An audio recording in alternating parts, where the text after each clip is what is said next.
A very good afternoon, all of you, and a hearty welcome to the workshop today. On behalf of Techno India University Department of Biotechnology and the IIC, that is Institutional Innovation Council of Techno India University, I would like to welcome you all to this one-day workshop on innovation and entrepreneurship by biotechnology. Okay, so in this event today, we are we will start shortly, but before that I want to wait for some more time so that other faculties will join. So we will wait for 2 more minutes and then we'll again start.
Hello, everyone. So, very good afternoon again. And so, we were waiting for some more faculties or our director, ma'am, but unfortunately, she is not here and she could not give the introduction. But it's okay. So, we are going to start the event. And today, this event, you will have the external speakers talk at 6:30 p.m. The title of the talk of his presentation will be the role of Alzheimer's disease relevant tau modifications in neurodegeneration and mitochondrial dysfunction. But that will be later. But before that, we will have our students' presentations, and the presentations will be in two different ways. Like some presentations can be bio-entrepreneurship idea presentation, and some presentations will be on research paper presentations. Okay, so here we are, and I'm going to welcome all of you. A very hearty welcome to all of you, and I wish success to this workshop on the innovation and entrepreneurship in biotechnology. And by saying this, I'm going to also welcome all my faculties, Dr. Malavika Bhattacharya, Dr. Shourabh Bhattacharya, Dr. Shishendu Chatterjee, Dr. Dipanita Bhattacharya, Dr. Shubhrajit Sen. And also we have a guest speaker with us, Dr. Amit Das, who is also an entrepreneur, and he was with DuPont, which is a plant biotech industry. So we'll also hear from him about the bio-entrepreneurship and the potential of startups in biotechnology. And I'm sure that you are going to enjoy the students' presentations as well as the external speakers' presentations today. And this workshop will enrich you in your academic journey as well as in your entrepreneurship journey if you want to pursue that. So let's begin with today's workshop, and I want to I want to hand over the mic to other faculties, like if they want to say something. So it's welcome. Yeah, I would like to say something. Yeah, hello. Am I audible? Yes, you are Hello. audible. Yes, say a Yeah. little louder. Okay. So, hello everyone. A very warm welcome to all the faculty members and external, our external, and all the students. A very warm welcome. So let us wish great success to this seminar. Okay. So let us begin, and other faculties, if they want to say something, welcome address, anything they can say. Okay.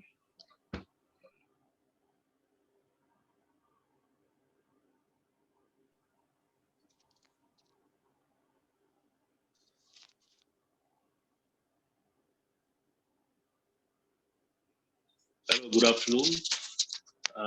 It is indeed a very nice moment for all of us in this department to organize this one-day international webinar. And along with the students' presentation, we all are looking forward to hear some good presentations, both from the biotechnology field and also related to entrepreneurship and skill developments and all the startups that always we are, telling the students to imbibe these ideas in this field. So definitely, I am looking forward to hear some good talk in this particular webinar. And also at the end of this webinar, we have a very nice presentation from an external speaker, and around 6:30, I guess. So all of you, please stay tuned and please be with us in entire in this entire session. So okay, so I'm going to hand over this to our HOD. I think you can start now.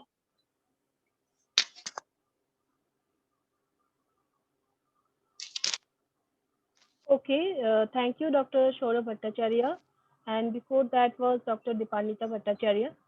So, thank you all. And so, let's begin today's event. And first of all, I would like to request Dr. Amit Das uh, to tell the students about the bio-entrepreneurship or entrepreneurship journey with the help of biotechnology. Okay, so let's hear from Dr. Amit Das.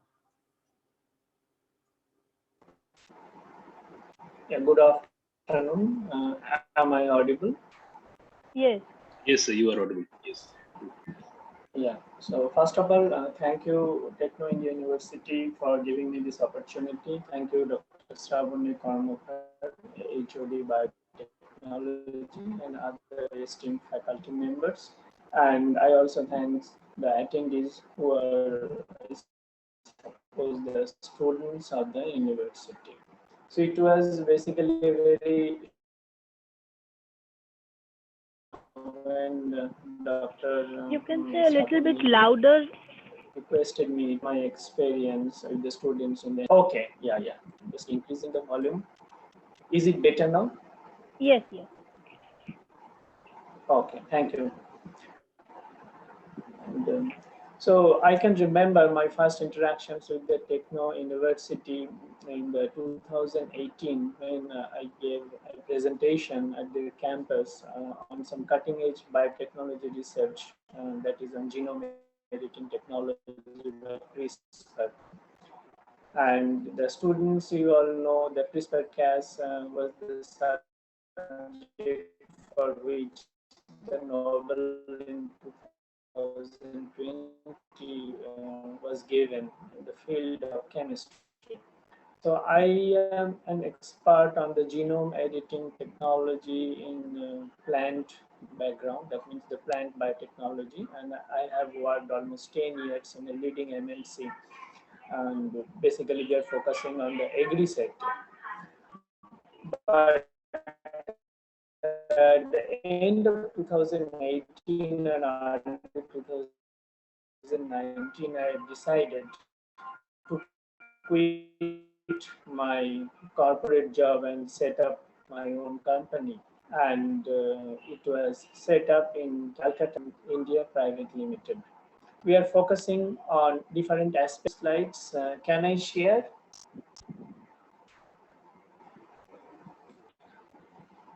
I Yes, you can't can share. share. Yes, you can share.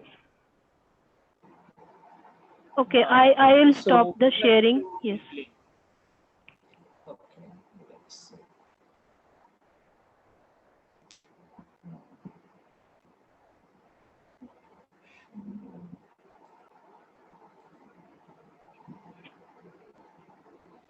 So,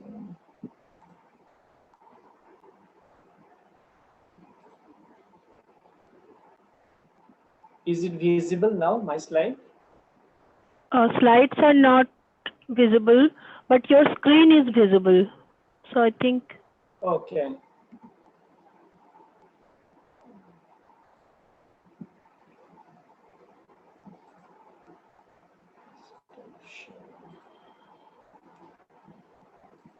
I have to first open.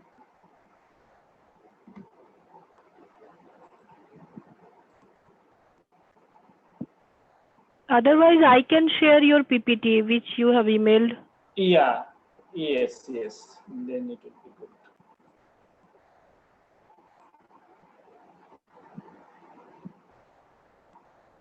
Yeah. Can you share? Yes, one moment.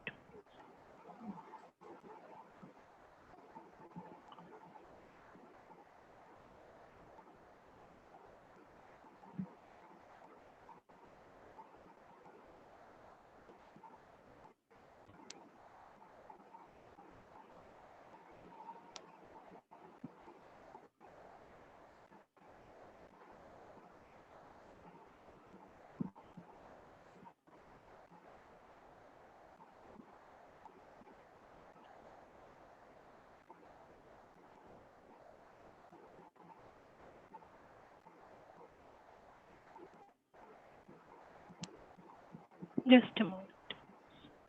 Yeah.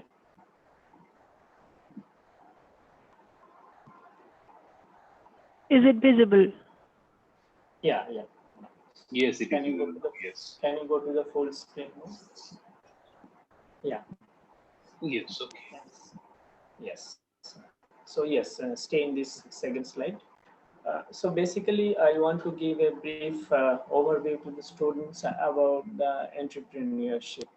So if I ask who is an entrepreneur, that is a very common question, and I'm sure all of you know. But it is something what is life. We all know, but it has certain features. So the features which an entrepreneur must have is the first is the idea and the innovation. So an innovator or an entrepreneur is not a traditional businessman or an industrialist. We see in the business and industrial, they have the market, they have the experience, they have the resources. An entrepreneur doesn't have anything except the idea and the innovation. That is the major difference between a businessman or industrialist and an entrepreneur. It can be one person, it can be a group of people who have some ideas, and that idea must be innovative. It would be a game-changing idea. The second aspect of an entrepreneurial skill or view must be the sustainability and the social impact the solution is providing to the society and also to the environment. The third aspect, which is more close towards the business, initially an entrepreneur starts his or her operations at a very small scale. But business and earning is not smooth if you continue as a very small scale. You have to increase. So there would be scalability of your ideas so that earning and the sustainability can be reached. The another aspect is the funding. It's very crucial. Till that stage, that idea and innovation social impact in the bootstrapping or your because it is in your mind, it is in your thought. But now to make it a reality,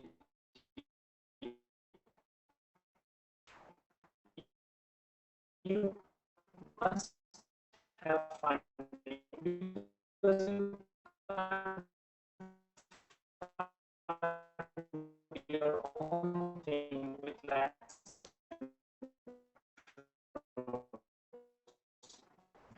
and the last but not least is the team. An entrepreneur can be one person also, but then that one person like two or three or four people. So, am I still there? Am I audible? Hello? Yeah, a disturbed. You were not Yes, sir, properly you are audible. audible, but your voice is a little bit breaking Yeah. sometimes. Okay, you can continue, sir. No problem. You can continue.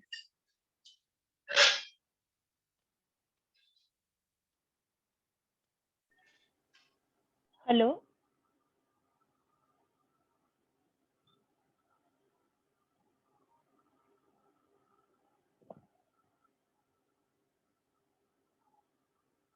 Is there some network issue? Hello. Hello. Yes, I can hear you. Hello. Uh, is there some network issue or? I think sir is having some network issues. His Okay, voice was okay, actually okay. cracking down, so maybe he is not audible right now, or he can't hear Yeah. us. Hello. Can you hear me now? Yes, yes. Hello? Yes, Now, yes. now the Okay. voice is Now we clear. can hear. Yes. Oh, thanks. Yeah, I think some because I'm actually in a remote place right now. So can you go back to the previous slide? Yes, sure. I don't know. Something happened with the sharing. The Yes. previous one? Yeah, fine. So I think till the team part, you are able to hear me. So the last quote that I really find very interesting from an entrepreneur point of view, that is an entrepreneur without funding is like a musician without an instrument. And it's true, you may have a very good idea, you may have some good innovations, but until and unless you make a prototype or a business viable model, it really doesn't matter. And that is one of the reasons in India, more than 80% of the startups unfortunately die within the first 3 years of incorporation. This is in general. There are various reasons, but funding and scalability are two critical components. So I will request the students that please focus on these two aspects, that you can start with something, but later on definitely you have to increase, you have to go for scalability, and you have to go for funding. So can you have the next slide, please? Yes. Yeah. So here I just want to brief you about the different stages of the entrepreneurship. Already I mentioned the first point is identify an opportunity. So that means basically you have to identify a problem in our society, a problem in our life that you think you might have some solutions. Then to address that problem, you have to identify some kind of innovative solutions. So that would be kind of vision. And then in general, the next phase would be you have to talk to other people to get their feedback, what to do, or talk to your friends, faculty, mentors, so that's to convey your thought about the problem and the potential solutions. After that, you have to go for gathering the resources. That is, what are the resources, like some initial funding, some instrument, or some other digital resources you need to initially start working on the solution. And as soon as you have collected some resources, you have made a prototype or minimal viable product, MVP, that means you are ready to go on for the new venture. It can be a product, it can be a service. And as you start entering to the actual market, you will find you have to modify something to fit to the market. That is, again, exactly with the same prototype or MVP or concept. Sometimes business is not a successful one. So you have to change accordingly. So if you see the second growth curve, the but as you can see, the initial stage is the growth. That is, the growth means here actually you are looking for the solutions, your starting point. Then you should have a kind of vision and mission for your startup. What exactly you want to do long term? And then when you are ready to make a prototype or the minimal viable product, you have just entered to the startup phase. So it's between, once you have decided vision and mission, you are ready to start. At the same time, when you have made the prototype or the MVP, then also you are ready to start your own startup. And then you have to fit your product in the market. And then the last part would be the scalability to sustain. So this is an overall journey of a startup, starting from identifying the problem, having an innovative make a prototype or MVP. Till that, funding is required very minimally, which you can support by collecting the money from the personal resources. And then once you are ready for scaling up, then you have to move to the investors. So can I have the next slide, please? Yes.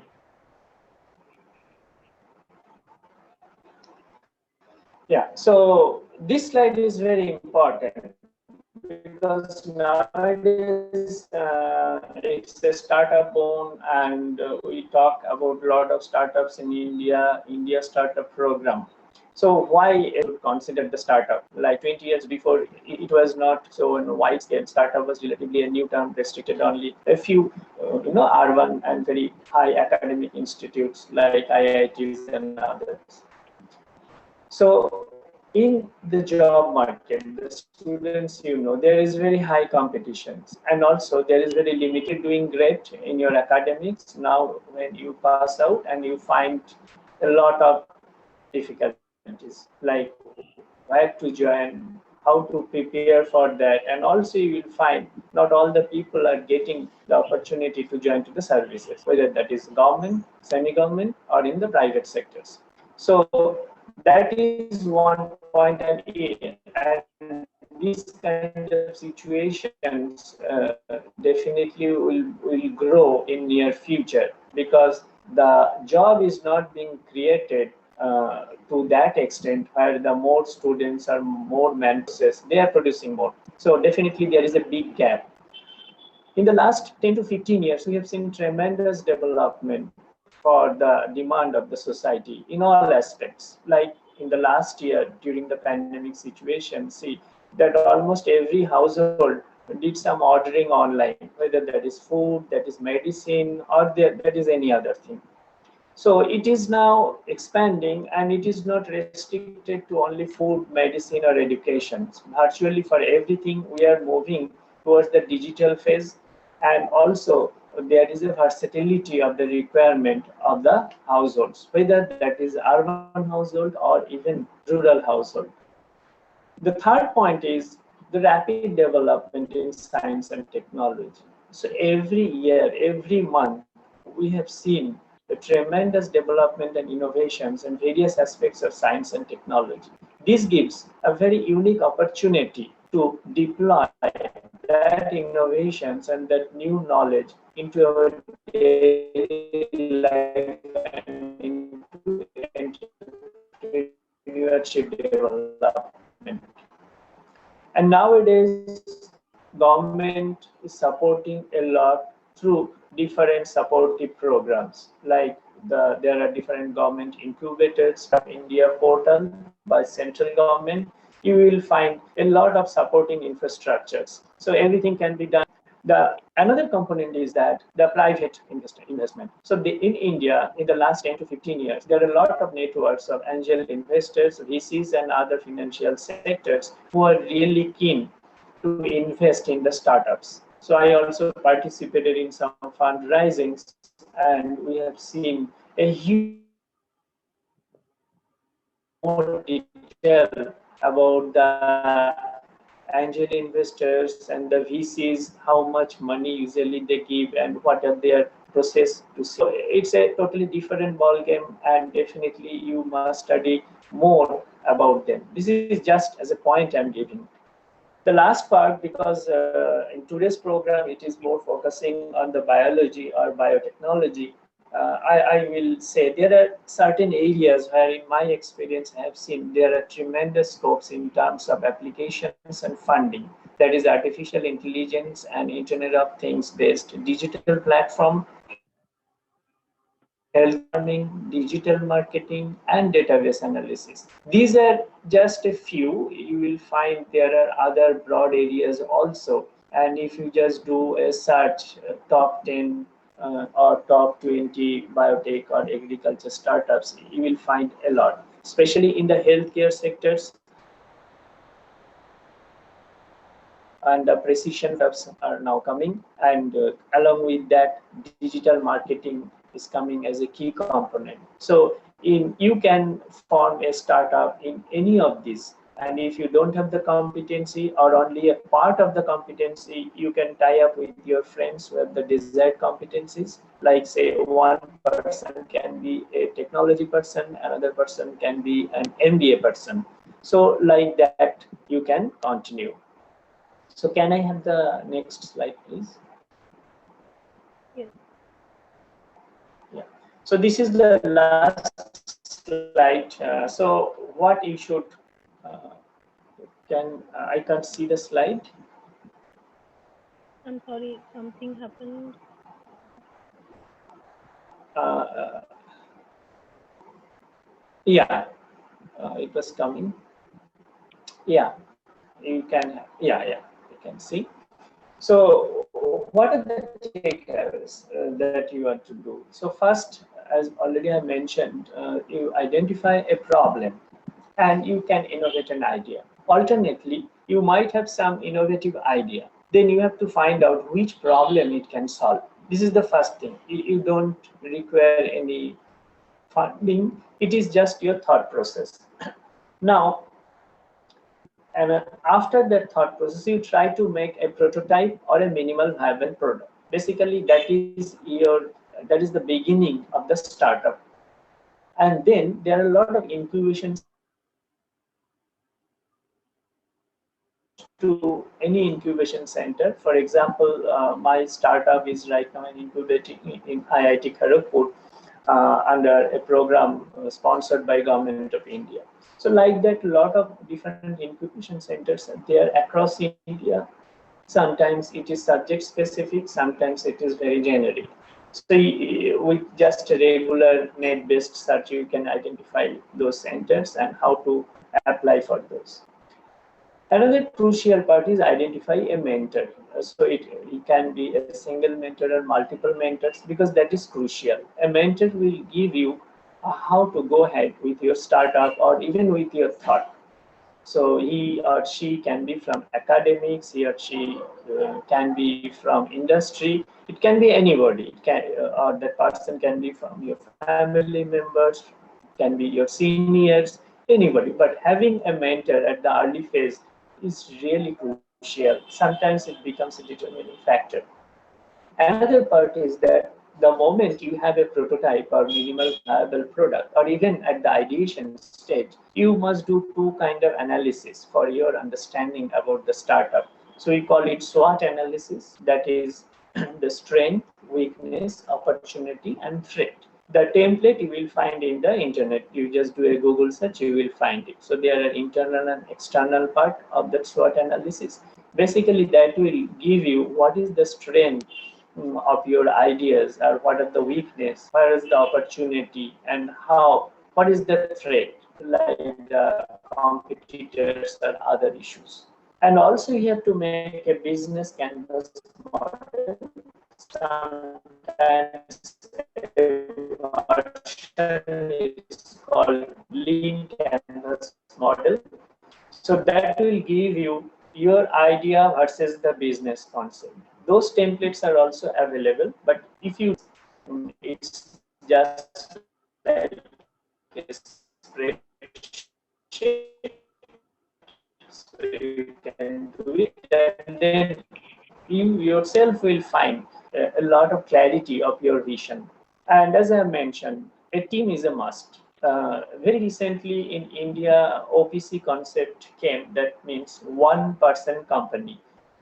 So earlier you needed only at least two persons to form a company, but under this special scheme and law, only one person can form a company.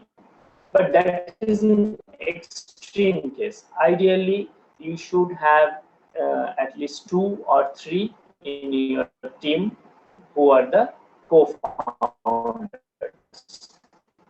and they will have the different competencies. That is at least desirable. And then the generate pre-seed fund. So even if it is required, say 5 to 10 lakh rupees to make a prototype or MVP, that you can gather from your family, from your friends, or even the co-founders. We did like initially whatever we funded, we have total 3 co-founders, and we all put the on adding the other investors. So these are the points that you can gather family from my journey. So I would like to, I'm happy to take. Thank you very much. Thank you very much, Amita, Total Dr. 3 Amitas. co-found the equal share for that, for adding the points that you have. And if you have any, thank you very much. Yeah, so some network problem there was any there question? initially. We can have the question Yeah, there is no later. questions. Yes, we can have. So students, you can type if you have any questions in the Q&A section, and in between we can take that, because we have students waiting for their presentations. So we will start that now. So I think we will begin with BBT4, that is BTech final year student presentations. Okay. We have okay, so shall I leave and you can share? Yes, I think so. Thank you very much, Dr. Amit Das. That was a very nice, wonderful insight into the entrepreneurship journey for a new startup. I think students can get help from your presentation. So it was Yeah, thank really you. nice to have you. Yeah, Thank you, thank you. sir. And Warm welcome, sir. I have some question, at least one question, sir. yeah, Suppose we are the please. faculties, we are from the beginning dreaming to form a particular company, all our faculties. But the Okay. problem is that we have not that particular idea how to approach, how to go forward. We have different types of ideas. So what will be the actually direction? How could I get this particular financer or etc.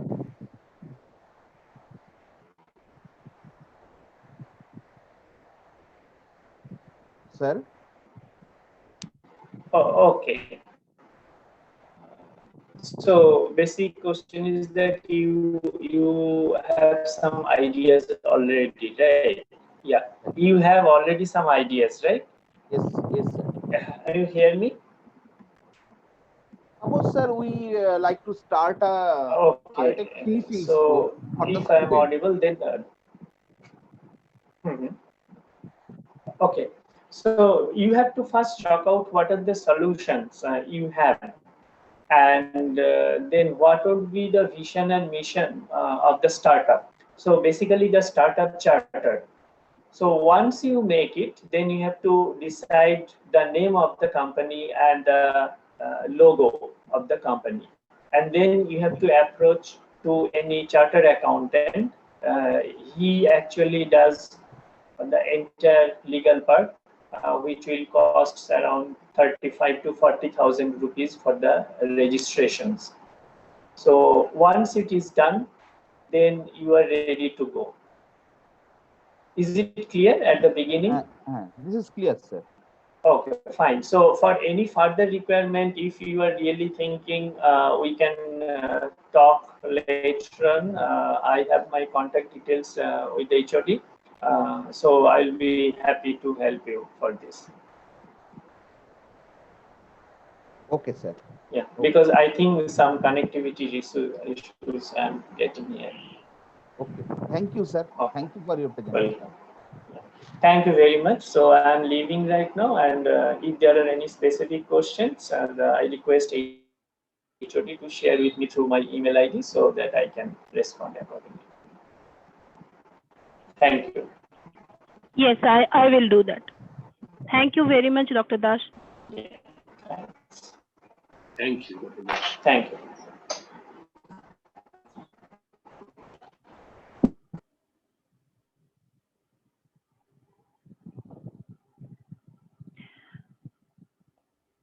Okay, so let's begin with the students' presentations. So one by one, uh, I will allow the participants to panelist mode, and then you can share your screen and start presenting. Right now, so first of all, today we will begin with Ahiria and Shatabdi. And first of all, we would like to congratulate Ahiria for securing All India rank 5 in GATE examination. Thank you so much, ma'am. Yeah, you are welcome. Ma'am, shall we start? Yes, just a minute. I will also promote Shatabdi. Is she there? Yeah. Okay. Okay, so you can start. Okay, I'll first share the screen then. And 10 minutes, 10 minutes, okay? okay. Sure. Yeah.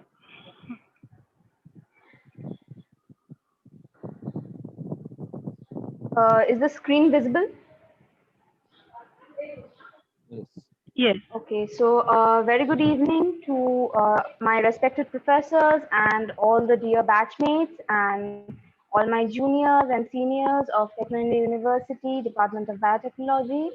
So my name is Ahiria De, and with my fellow teammate Shatabdi Basu, today we are going to present on the topic of biofabrication. So to begin with, this term simply refers to synthesis of substances using biological products. Right, so it should not be confused with traditional bioproducts like leather making industries and such other products that we extract from animals or such living organisms. It involves rather a broad range of practices using cellular products, extracellular matrices, biomaterials, and so on. And its application is vast, including the field of tissue engineering, organ printing, drug discovery, commercial product development, and so on. And honestly, there are many sustainable uses of this particular technology, like we can actually make meat without any kind of animal slaughter. And also we can create biofuels which can solve the problem of the modern so it's a multidisciplinary field which requires the efforts of both biotechnology, mechanical engineering, and other material sciences. I would request Shatabdi to continue with my introduction. Shatabdi, will you please take over? Yeah, thank you, Arya. Am I audible? Hello. Yeah, you're Yes, audible. you are audible. Yeah. Yes, yes. Good evening. So, as Arya said, biofabrication is basically like fabricating with biology. So, this is using microbes and designing with life.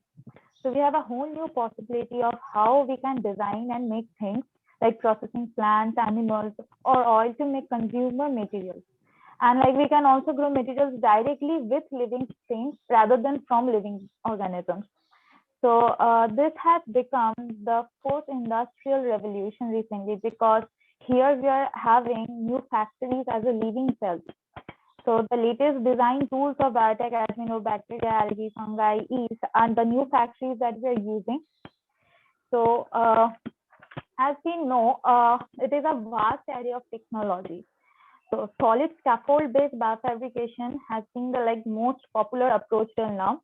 So it was developed by Robert Langer and his group from MIT.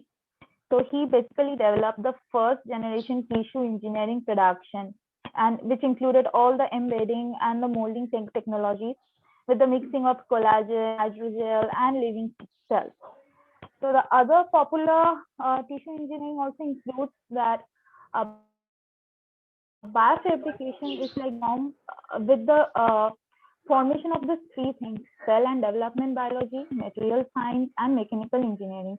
Like these are the main disciplines that form the pillars of biofabrication. So it includes about all the cell and tissue development and stem cells, additive manufacturing, experimental biomaterials, everything. So if I go to the general workflow of tissue engineering by biofabrication, we can see that we are just having the bio ink and the cell suspension when together bought in under the 3D bioprinting cell laden bio ink. So we get the cell seeded scaffold, the 3D printed cell laden scaffold. See, if we look into the microfiber, we can see the textile formation of it, the cells in it, and when it is cultured, we are getting those tissues in all the stacking form. So basically, if we move to figure 3, what we can basically see is the three most popular biofabrication methods. Can you please mute the mic? Yeah, there is some noise. So there are like the three most popular methods. First being the cell sheet technology, which includes the rolling of a cell sheet into the tubular construct. Second being is the embedded cells in the 3D hydrogel, which includes the molding of tubular constructs. And the third is the cell seeding, which includes the porous solid biodegradable scaffold. Now, like Aheria to proceed further. Thanks, Shatabdi. So now moving on, I'd go briefly into the main application and the entrepreneurship capability of this particular field of biotechnology. So first of all, I'd like to mention the two most promising technologies or that can be derived from this biofabrication technique. First is the formation of animal, rather the production of animal free meat, and second is the potential to form synthetic organs. Here, by synthetic, I don't mean by using plastic or any other substances. The organs will be formed with absolutely bioorganic substances like cells, but the process will involve tissue culture mechanisms. And similarly, animal-free meat will be formed by culturing animal cells in laboratory and bioreactors, particularly animal muscle cells, myoblasts, and then further processing it to produce the meat, which will be equivalent in all means to the raw commercial meat that we have. So these two fields have immense potential in solving the current world organic crisis, or general world crisis of organ transplants and also animal slaughter issues. And these technologies are still on the technology market that grabbing proper share in the near future. So moreover that if we move on to much more commercial uses, like these are still in the lab test, some has been actually applied, that is biofibers have been applied for the development of clothes using this particular technology. So I request Shatabdi to explain this part a bit, because she knows this part better than me. It was her work that she found out. So Shatabdi, will you please take over this part? Yeah. So as you can see, the applications and the things that we can derive from biofabrication. So first being done by Susan Lee, like she was a well-known fashion designer who was working on fashion and future technologies. So what she did, like she used biofabrication in her project, which was named BioFuture. The provocation was like, instead of growing a plant like cotton in a field over several months, we can grow like microbes in a similar cellulose material in the lab, and using certain species of bacteria in a nutrient-rich liquid, we can ferment the threads of cellulose, and then we can self-organize them in the sheet of fabric. This is what she did in her project. After that, the normal process that she dried out, cut, and sewed into the range of garments, shoes, and bags that we can see in the picture. So all these things were basically done in one lab. They grew the materials and turned them into like a range of products in a matter of days. Then it was contrast to the current method of fabric production, where like a plant is grown and only the cotton part is harvested, then it is processed into a yarn, woven into fabric, and then potentially shipped across the ocean. So it takes months to do, and in this, it is done only in a few matter of days in the lab. So basically, we are reducing water, energy, and the chemistry needed in producing all this material, and also we are getting zero waste. So like this is how like multiple companies are like indulging themselves into biofabrication productions. And also we know about the mushroom material, like with not the actual mushroom but mycelium, which has the root system of a fungi. So what they're doing is they're bringing on together about the agricultural byproduct, and then which is described as the nature's glue also, because it has that 3D mold structure. So what they're doing, they're using it and they're using all those stalks and hemp and adding water and waiting for a few days for the mycelium to grow. And after removing the mold, they're getting the 3D form. So they're basically getting everything from the living organisms and building all these things. So from the foams that can be replaced in plastic, in footwear, like the leathers and materials, everything can be done. And even the furniture and flooring, everything could be done by biofabrication. The fungi are like able to grow biomaterials that are naturally fire retardant. Like without any chemicals, they can naturally, they're naturally hydrophobic. So they won't absorb the water and have that much higher melting temperature than that of plastic. So we could actually use them to do all these applications. Other thing is the new trending, or the thing which is recently used, is the biomesum. This is the house brick. Like the cementing industry produces 8% of the total carbon dioxide emission in world. So we use like 2000 degrees Fahrenheit to make a house brick. So instead of that, they're using soil microbes to change those loose aggregates like sands or other materials into biofabricated or biocement bricks. And all of this are done in room temperature and not in 2000 degree Fahrenheit.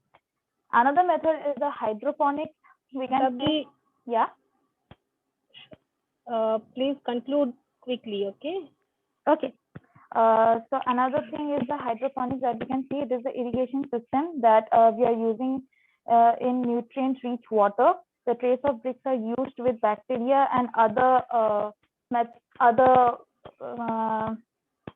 loose particles to form solid bricks, which is 3 times more stronger than the normal connecting of the cement brick. Producing 800 million tons of carbon dioxide emissions because per year we get 1.2 trillion bricks are made. So this is how our fabrication can be used in our daily life, and hence I like to conclude this by saying that this technology are expected to emerge and bring the market grabbing desired share in the near future. Thank you. Thank you. We would like to express our gratitude towards our department for giving us this opportunity to present. Thank you so much. And that's all.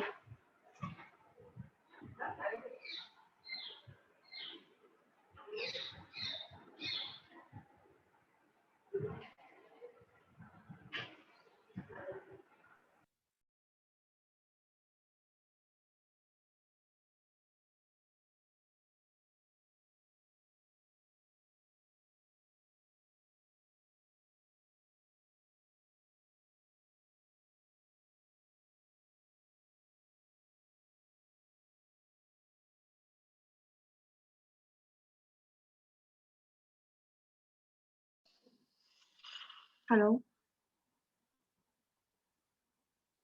Hello, am I audible?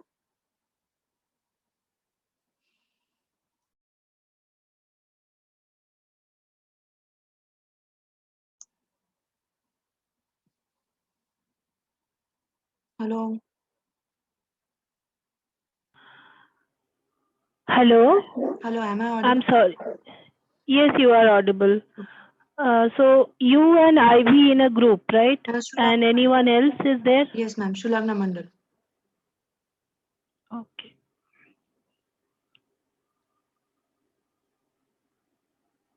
So, ma'am, can I share my PPT presentation? Yes, you can. Yes, you can. And I'll request Dr. Shora Bhattacharya to coordinate so that they will not exceed 10 minutes time slot. Okay.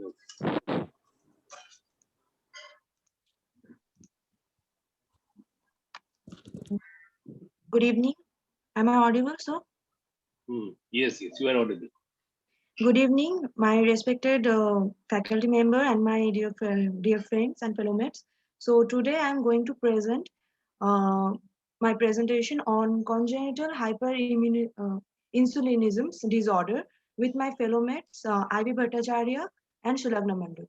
So I just give some short brief introduction that the pancreas is a gland located between the stomach, spleen, duodenum, and colon transversum. Congenital hyperinsulinism is a heterogeneous and complex biochemical disorder which is unregulated secretions of from pancreatic beta cells leads to hyperinsulinic hypoglycemia. Congenital hyperinsulinism is the most frequent causes of persistent hypoglycemia in infants and children.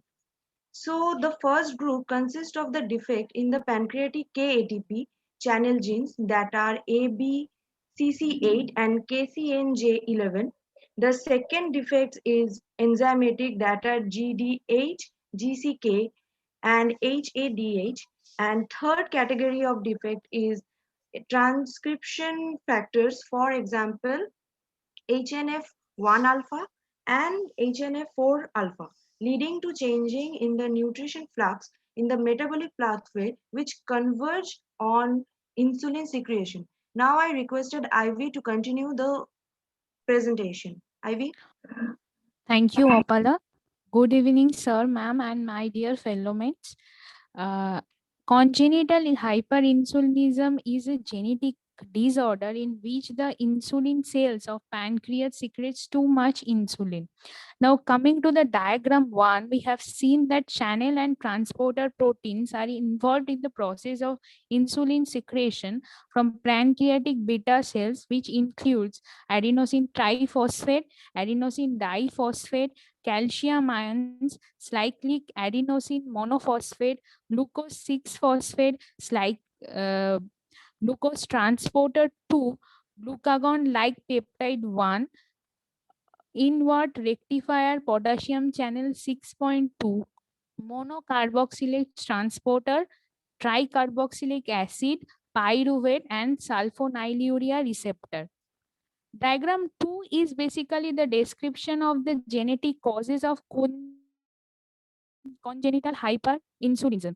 The secretion of pancreatic beta cells is predominantly controlled by the oxidation of glucose and amino acids. An insulin-independent glucose transporter, commonly known as GLUT1, is responsible for the transportation of glucose into beta cells. Glucose is generally phosphorylated by glucokinase, commonly known as GCK. The metabolism of glucose leads to an irregular ratio of ATP and ADP, which results in sequential closure of plasma membrane ATP sensitive KATP channels, membrane depolarization, activation of voltage gated calcium channels, elevation of cytosolic calcium, and it also releases insulin from storage granules into the circulation. Amino acids are there to stimulate secretion of insulin via a variety of mechanisms. Leucine are also there to stimulate insulin secretion by allosterically activating glutamate dehydrogenase. It also increases the oxidation of glutamate to alpha ketoglutarate. It increases the ratio of ATP and ADP and triggers the insulin secretion cascade. GDH is allosterically inhibited by GTP and HCHAD. Diazoxide activates KTP channels, thereby inhibiting insulin secretion. Defects in the triggering pathway for insulin secretion cause monogenic AGI. Genes associated with congenital hyperinsulinism includes sulfonylurea receptor, inwardly rectifying potassium channel, glucokinase, hexokinase 1, glutamate dehydrogenase, short chain 3-OH acyl-CoA dehydrogenase, which is commonly known as HCHAD, hepatocyte nuclear transcription factor 4 alpha, which is commonly known as HNF4 alpha, hepatocyte nuclear transcription factor 1 alpha, which is known as HNF1 alpha, monocarboxylate transporter 1, which is commonly known as MCT1, and uncoupling protein 2, which is commonly known as UCP2. Over to you, Shulagna. Thank you, Ivy Bhattacharya. Good evening, ma'am, sir, and my dear friends. Am I audible, ma'am?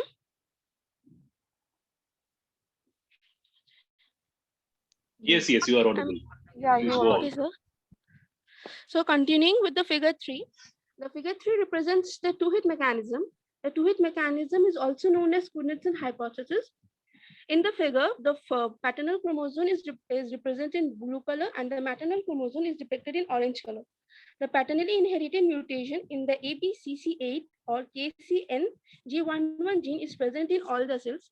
The black circle represents the 11p15 region, which normally contain maternally expressed tumor suppressor gene H19 and CDKNIC, and paternally expressed growth promoting factor GF2. The somatic cells of the maternal 11p15 region is compensated by the paternal disomy results, which results in the local pancreatic reaction. Over to you, Apala. Yes, so in the fourth figure, it shows the schematic presentations of the histological subtypes. So in this case, there are the global hypochromatic beta cells enlargement and the hyperplasia. So in these focal subtypes, Beta cell hyperplasia is limited to a certain regions of the pancreas with the superficial or deep localization. So there is a three step like in first, that is the mode of inheritance and the genetic causes of CHI means congenital hyperinsulinism is in the diffused and the focal subtypes respectively. In second case, the schematic illustrations of diffusions, a type and the focal subtype, and in the third phase management approaches to different forms of congenital hyperinsulinism. Now I request Apala to please conclude this matter. Thank you, Apala. At the end, we can conclude that identification of genotype is important in prediction of clinical phenotype, which includes the best therapeutic options to limit the exposure of persistent hypoglycemia and reduce the risk of permanent brain damage in infants as well as in children. Mutations in the ABCCA or KCNJ11 genes of KATP channel results in the most severe forms of CHI, abnormal varieties and several other genes with particular importance in the regulation of insulin release, and several cystogenic conditions may cause mild forms of HH. Thank you, sir. And thank you, ma'am. Thank you, Apala, Sulagna, and Ivy. You have finished before time. So our next presenter, please be ready. Atrey and Shemonti. Yes, sir. Yes, sir, we are ready. Thank you, sir. So can I stop sharing, sir? Yes, yes, you can stop sharing your slides. Thank you, sir.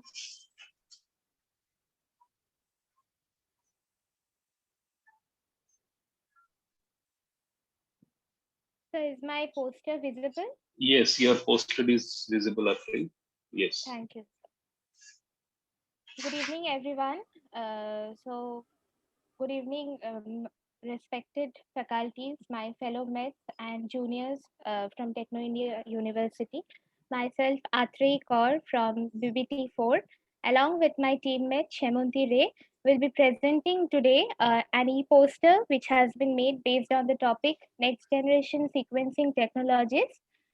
And so, starting with it, next generation sequencing technologies first started in various stages. The first generation's sequencing was invented by Professor Sanger, and it was named Sanger sequencing. And the first major foray into DNA sequencing was the Human Genome Project. This project, which was first generation sequencing, as I already said, Sanger sequencing, took about 13 years, and an average cost of $3 billion was completed in the year 2003. Then coming to next generation sequencing, which is also referred to as second generation sequencing, we explore the various types of next generation sequencing, starting with Illumina sequencing. It works by simultaneously identifying DNA bases as each base emits a unique fluorescent signal that is attached to the nucleic acid chain. And the runtime of Illumina Solexa sequencing is about 1 to 10 days, and leads to a production of 2 to 1000 GB of sequences. The applications of Illumina sequencing are DNA sequencing, gene regulation analysis, sequencing-based transcriptome analysis, cheap sequencing, and many more. Coming to Roche 454 sequencing, which is another type of next generation or second generation sequencing. It is in this type of it sequences much longer reads by sequencing the DNA or RNA fragmented into shorter reads up to 1 KB, and this type of sequencing particularly uses an emulsion PCR for cluster amplification. And the third type, that is the ion torrent or the proton sequencing, measures the direct release of H plus ions or the protons from the incorporation of individual bases by DNA polymerase, and therefore differs from the previous two methods because it doesn't use any fluorescent signal attached to it. And with this, I would like to hand over to Shemunti. Sir, am I audible? Yes, you are audible, Shimon. Okay, so I will continue with the NGS workflow. So basically, the methodology for all the three methods are almost similar, only with a few differences. So first of all, we have to extract our sample genome, and then we have to fragment it, and then we have to add specific adapter sequences to every fragment. And these adapter molecules will bind to a flow cell or a bead. And then we have basically two methods for amplifying our template genome. Number one is bridge PCR, where the DNA fragments are flanked with adapters and a solid surface is coated with primers complementary to the adapter sequences. And then the sequences are isothermally amplified with one end of each bridge tethered to that solid surface, and thereby after a couple of minutes there are various clusters of DNA molecules which are generated on the chip, and since each cluster is originated from a single DNA fragment, we have now a clonal population of the same template genome. And another method is emulsion PCR. It differs slightly from this bridge PCR method. Here, the fragments of DNA with adapters are PCR amplified within a water drop in oil, as is depicted in the figure.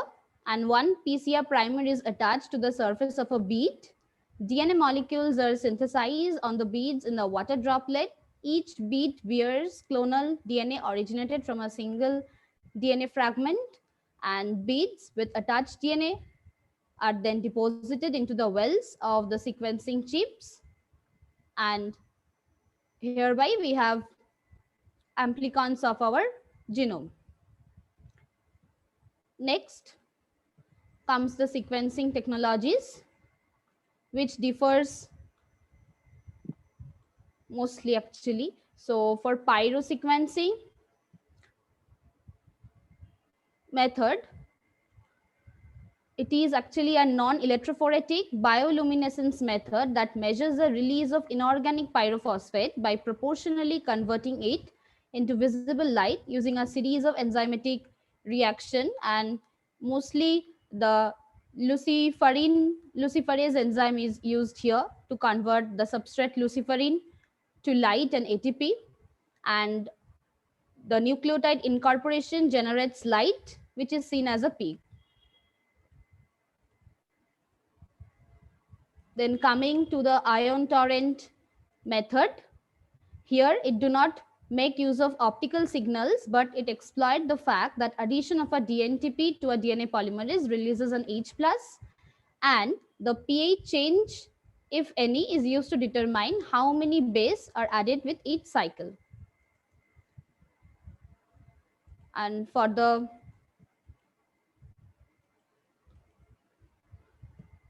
method where DNA where ligase enzyme is used, here we can actually sequence by ligation, like the complementary sequence will be added to the sequence, and then it will emit a fluorescence signal, and likewise the entire genome will be sequenced. So these are the basic methodologies for the NGS. Now coming to the advantage part, as Atrey already told a little bit, I will say broadly, we have a lot of advantages of NGS, which actually is a modified Sanger sequencing method where we have no in vivo cloning, transformation, colony picking. It has a high degree of parallelism, and it has a low reagent cost, reduced sample size, less time. And coming to the application part, actually there is a huge array of application of NGS.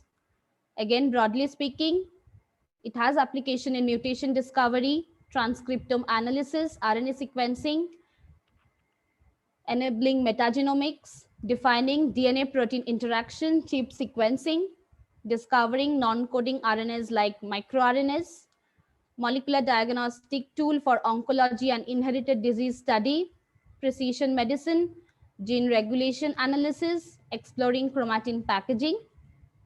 And there's more future application NGS coming, like it can be used to detect somatic mutation detection, or in microfluidics PCR, like so on. Also in microbial profiling, and also it has a major role in precision medicine that will see in the future. And I will conclude by saying that next generation sequencing has changed the way we carry out molecular biology and genomic studies. It has allowed us to sequence and annotate genomes at a faster rate. It has allowed us to study variation, expression, and DNA binding at a genome-wide level. Thank you. Thank you, sir. With that, we come to the end of our e-poster Yes. presentation. Thank you, Shemonti. Thank you, Trey.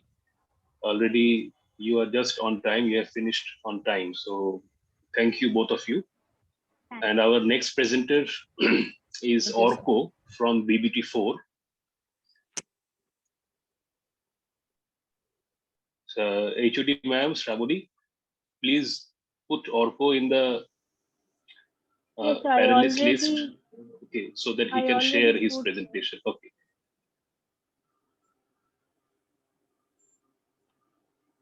Orko, are you here? Orko? Orko, are you here? Orko?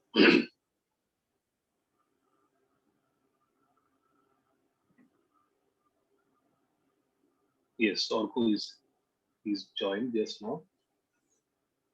Orko, please show your slide and you can start your presentation.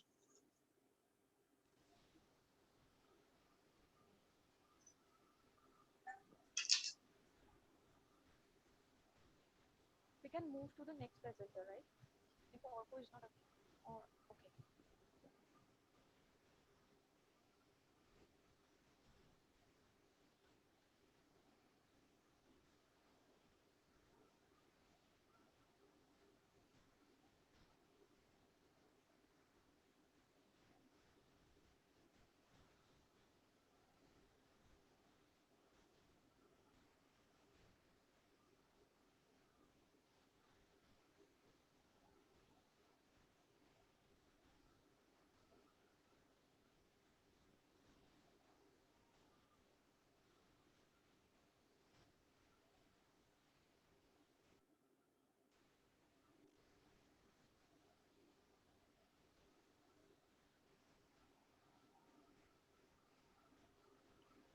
Orko, you are not audible.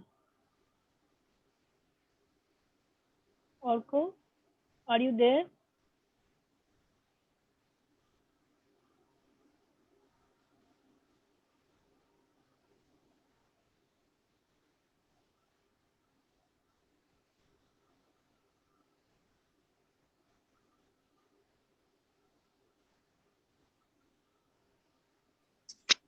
Orko, you are not audible. We can't hear anything from you.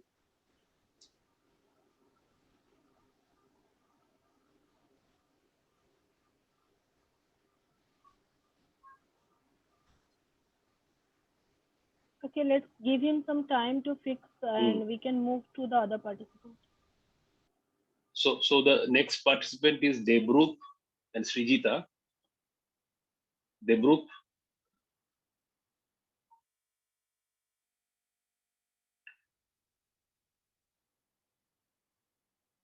HOD ma'am, please add Debroop also.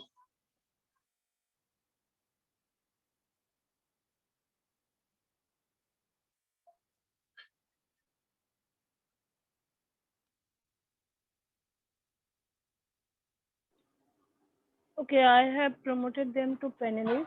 Debroop and Srijita, Yes, ma'am, you can yes. share. Yeah. Yes, ma'am. Yes. Okay. Yes. Okay, okay. Debrup and Srijita, we can Just- hear you. You can show your slide and you can start yeah, your sure. presentation.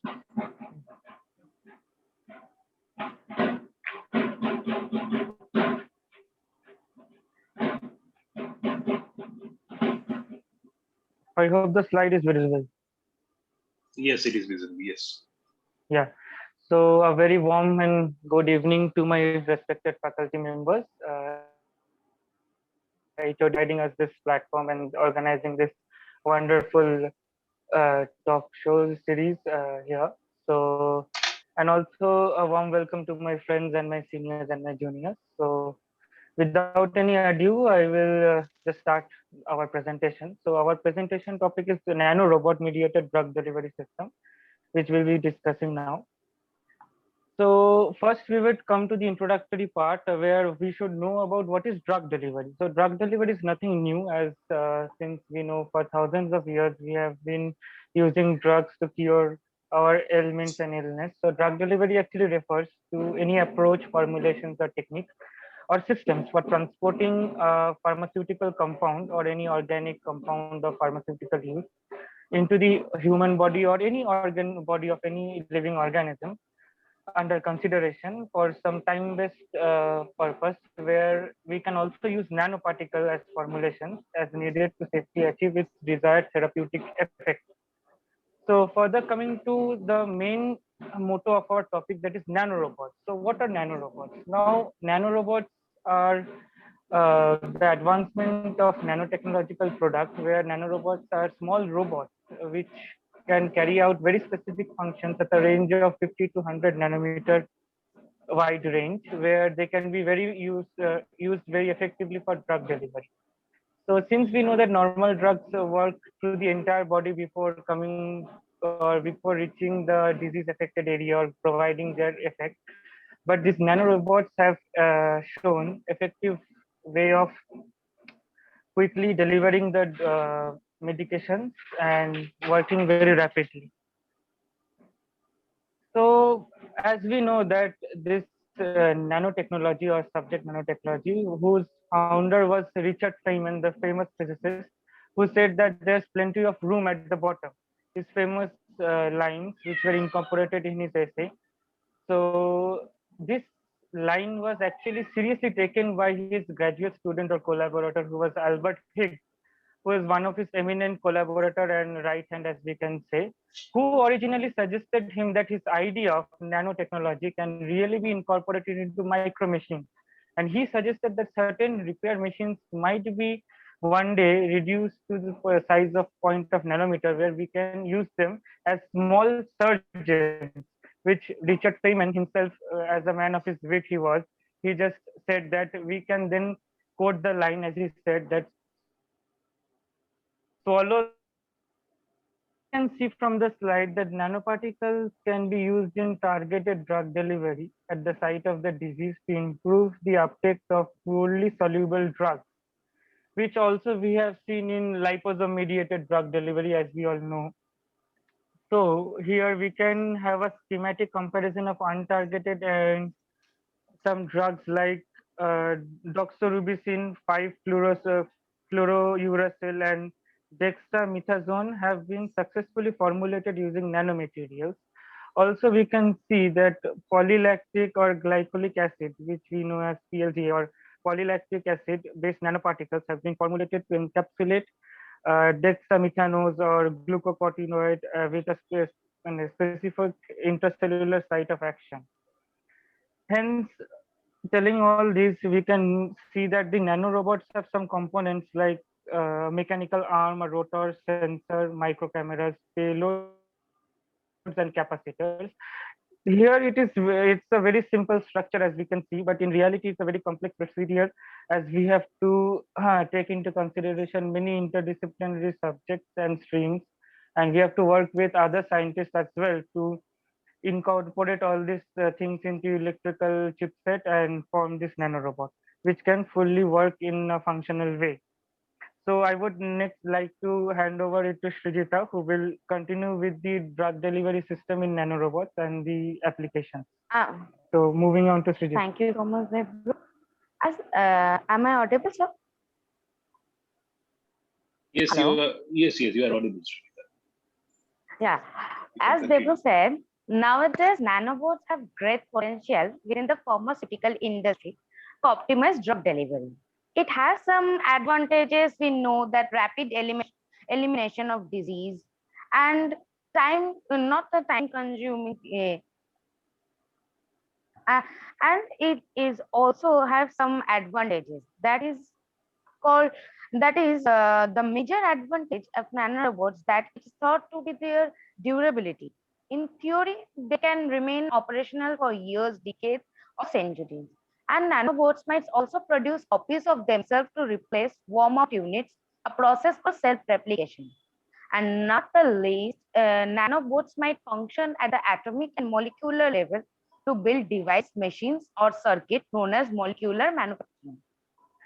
Nano, uh, there is some medical applications that nanorobotics in drug delivery, nanorobotics in surgery, nanorobotics in testing, and gene therapy as well, cancer detection, nanorobots in diabetes and breaking up blood clots, and many more.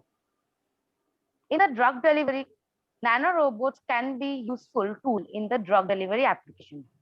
A study by researchers at the Interdisciplinary Center in Herzliya and Berlin University, Israel, solved those problems by building a nanorobot that could be switched on and off release drug within the body when needed. The team built the nanorobots out of DNA folded in such a way that drug could be tethered inside.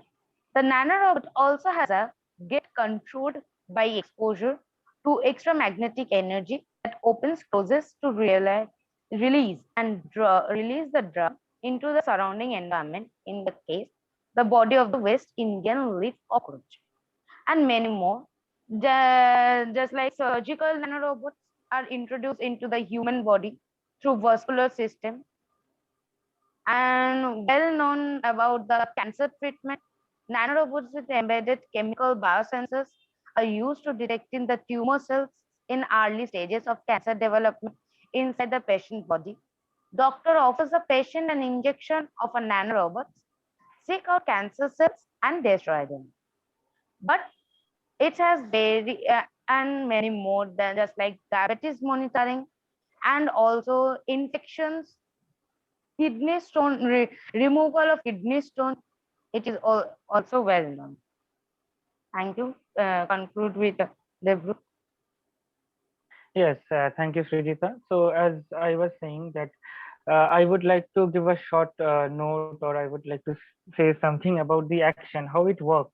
So here we can see that the drug, which is the nanorobot carrying, it carries them to the cytoplasmic receptors, and then the subsequent drug receptor is transported to the nucleus, resulting in the expression of certain genes, and that controls the cell proliferation. So these drug-loaded nanoparticle formulations that are then releases higher doses of drugs for prolonged period of time completely inhibit the proliferation of vascular smooth muscle cells, as we can see from the diagram.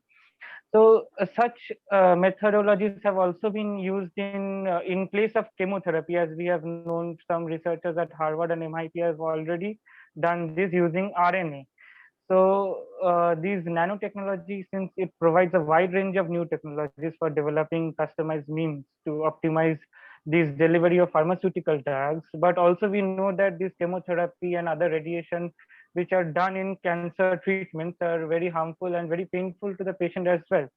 So here using nanorobots, some researchers at Harvard and MIT have attached special RNA strands which were measuring around 10 nanometers to the nanoparticles, filling them with chemotherapeutic drugs. And then these RNA strands, which are then injected into the body with the nanorobot, they go around the body, they find the cancer cells. And when the nanoparticle enters the cancer cell, it adheres. Please conclude. Okay, your time is almost over. Sure, sir. Please conclude. Okay. So they will just adhere to the cells and release the drug to the cancer cells. So we can see that from here, it is a very effective way to treat diseases like cancer as well. Finally, I would like to say that there are also some disadvantages of science, as we know. So nanorobots have disadvantages as well. So nanorobots should be very accurate, or otherwise they can pose a harmful effect. An event may occur in the human body. The initial design cost is very high since it is an interdisciplinary subject. So the design of this robot is very complicated and it is hard to design. And there are also ethical and regulatory issues. So now I would like to conclude by saying that although nanorobotics is an emerging area of scientific and technological opportunity, it is all the different components which are assembled together that can form bio nanorobots with multi degree of freedom. So there are many regulations and ethical issues which we must cover first, then we can proceed to the further research and application based. So now with this, I would like to say that this is a still this is under research and we have to develop much more and learn much more about nanorobots. Thank you, sir. Thank And you this so is much. the end of our PPT. Thank you, Thank you Debru very much. and Srijita. Yes, thank you, sir. Our next presenter is Senorina. Yes, sir. Yes. Now I'm sharing the screen. Okay, okay.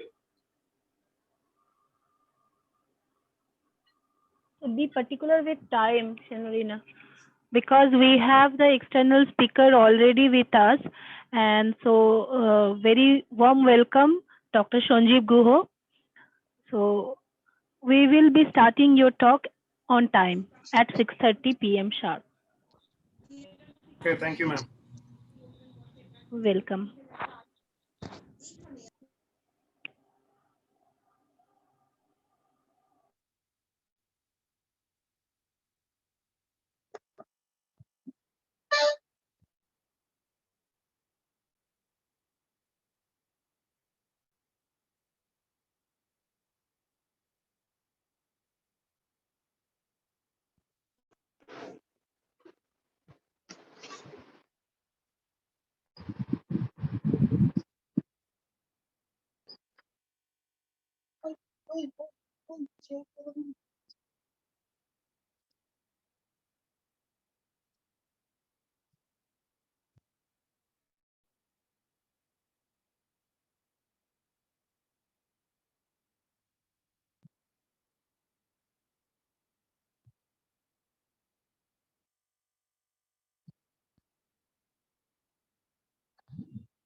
Hello. Yes, we Hello. can see your slides, Senorina. Yes, You sir. can start Sir, presenting. good evening. Yes. Good evening, respected participants and my friends, respected faculties. Talk on the startup idea relating to the title of my presentation is chemical components of Alzheimer's disease. So the first topic in this presentation is relevant markers for cholinesterase medicine in Alzheimer's disease. So Alzheimer's disease causes most of the dementia worldwide. According to several types of research, an exponential rise in the number of cases of Alzheimer's disease, highlighting the need for developing an effective treatment. Sir, am I audible? Hello? Am I audible? Yeah, Hello? you were audible. You were audible. Yes, you Continue. are audible. Okay. The disease has been studied for more than a century, but nematine and acetylcholine inhibitors are the only drugs currently recommended for this management. These drugs provide significant improvement alone, but do less to change the disease process. The significant penetration into the molecular and cellular pathomechanism in AD, Alzheimer's disease, over the previous 2 decades has given us considerable progress in the understanding of the disease. Several novel strategies that seek to reverse the disease process have been developed. The notable developments in the direction of the tau-based and amyloid therapeutics, which could hold the key to the treatment of Alzheimer's disease shortly. Next is the idea. Amyloid beta a of Alzheimer's disease. Chemicals associated with Alzheimer's disease are acetylcholine, norepinephrine, serotonin, somatostatin. It is necessary for the communication about nerve cells when reduced readily from Alzheimer's disease. Chemical balance is so important in Alzheimer's that in its absence, plaques and tangles are formed in and around the brain cells, stopping the transfer of messages from the brain. And a study in the University of Liverpool and Callaghan Innovation in New Zealand have led to the development of a new chemical approach to help harness the natural ability of complex sugars to treat Alzheimer's disease. The team has used a new chemical method to produce a livelier sugar called heparin sulfates, which are known to control the formation of proteins in the brain that could cause memory loss. Chemically produced in the lab, heparin sulfates are found in nearly every cell of the body and are similar to the natural blood cleaning component heparin. Now, scientists have discovered how to produce them chemically in labs and found that some of these sugars can inhibit an enzyme and create small proteins in the brain. These proteins called amyloid disrupt the normal function of cells, leading to progressive memory loss that is characteristic of Alzheimer's disease. Professor Jerry Turnbull from University Institute and Integrative Biology said, within quotes, we are targeting an enzyme called BACE, which is responsible for creating the amyloid protein. The amyloid builds up in the brain and the Alzheimer's causes damage. BACE has proved to be a difficult enzyme to block despite lots of effort by drug companies. They are using new approach harness the natural ability of sugars based on the blood. Hello? Hello? Am I audible? Yeah, Hello? continue. You are audible. Dr. Peter Tyler from Callaghan Innovation added, we have developed new chemical methods that allow us to make the largest list of these sugars produced to date. These new compounds can now be tested to identify those in the base activity and to possible side effects. There is a potential for the development of drug treatment that targets underlying use of the disease. Current treatments only help symptoms. There are more than 800,000 people in UK, 50,000 in New Zealand living in dementia. Over half of these have Alzheimer's, the most common cause of dementia. The cost of this disease in UK stands at shilling uh, pound 23 billion, and most of the cancer heart disease combined. Current treatment of dementia can help with symptoms, but there are no drugs available that can stop or slow down the underlying disease. Next is role of acetylcholine in Alzheimer's disease. Acetylcholine activates muscles and short-term memory and learning. Because with Alzheimer's disease have low levels of acetylcholine. How does acetylcholine improve memory? Memory is formed by supporting hippocampal and portal plasticity in the brain. The ability of strengthening or weakening signaling between neurons over time to shape learning and do memory. Here is a graph which is the percent accumulated cholesterol inhibitor and types of it. It affects brain tissue the most, followed by heart, ileum, and pectoral. Final product. Donepezil, rivastigmine, and galantamine are all present prevent acetylcholinesis from breaking down acetylcholine. This means there is a higher concentration of acetylcholine in the brain, which leads to better communication between nerve cells. This may ease some symptoms of Alzheimer's for a while. Manufacture of medicine available at low cost. Business model. Business model. Cholesterol inhibitors medications. The cholesterol medication, sorry. The influence of behavior and psychological aspects of Alzheimer's disease. These are rather expensive, these medicines. Cholesterol inhibitors are used to treat Alzheimer's disease, Parkinson's disease, myasthenia gravis, and Lyme. They work by improving memory, controlling movement, and improve muscle strength and restoring light and age. Why are cholesterol inhibitors prescribed? For diseases. For which disease? Alzheimer's disease 47%, dementia 42%, myasthenia gravis 5%, Parkinson's 4%, others 1%. So it is basically used in the treatment of Alzheimer's disease and dementia. So my idea is to create mass production of these cholesterol enzymes.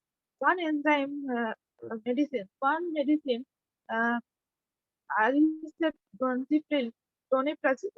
Aricept doneprazil is a relatively cheaper medicine, and my business idea is that we should make mass production of these medicines easily available to people. Say, for example, I invested 1 lakh rupees for the production of these medicines and sell the medicines at 2 rupees to everybody. So, in that way, we will get 2 lakh rupees. This can be further used to produce more medicines. Next is market survey. The Alzheimer's drugs market in the Americas was valued at $24081 million in 2016. The Alzheimer's drug market in EMEA is expected to reach $1,207.36 million by 2021. Alzheimer's drugs market in APS is going at CAGR 2.05. In the Americas, the US continues to remain the single largest market for Alzheimer's disease. The demand of medicines for Alzheimer's disease has been forecasted to grow steadily at 8% in 2024. Global market of Alzheimer's disease. Incremental growth is $3.17 billion, which is a rise of 8.4%. Senorina, Huh? please conclude quickly. Your time, Okay. you have exceeded time. Okay, great. The global Alzheimer's drug market is estimated to grow by 8% to 2020. Thank you. Ma'am, that's all. Hello. Okay. Thank you. Thank you, Thank Senorina. you.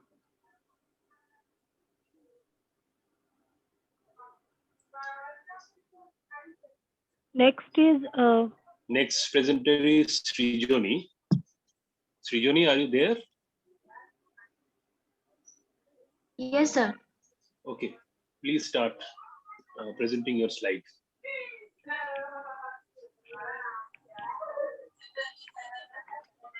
Sir, वो stop ना कर ले मैं share करते रहूँ.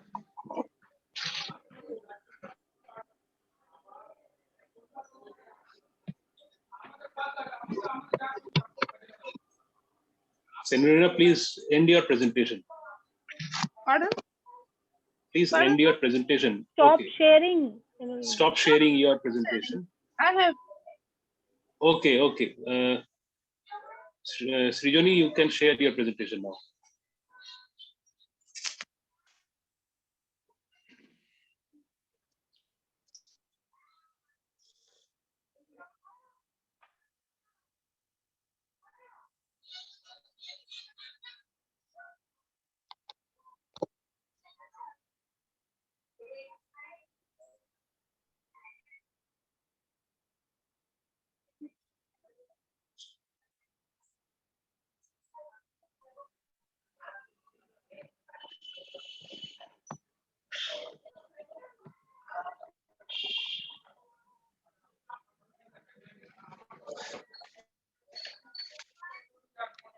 Sir, am I audible?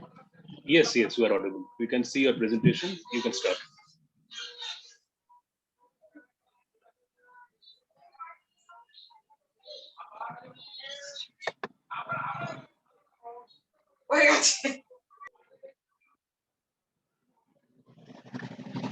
Good evening, my respected faculty members and my dear friends. Today my topic is transgenic fish. In our daily life, fish plays an important role in fighting hunger and malnutrition. Fish is not only a rich source of protein but also an important provider of fatty acids, minerals, and vitamins. The multiple benefits of fatty fish high in omega-3s and small fish eaten whole containing nutrients in the skin and bones clearly illustrate seafood's irreplaceable. Two omegas fatty acids found in fish are EPA and DHA. Actually, our bodies don't produce omega-3 fatty acids, so we must get them through the food we eat. Now coming to transgenic organism, a transgenic or genetically modified organism is one that has been altered through recombinant DNA technology, which involves either editing or modification of the DNA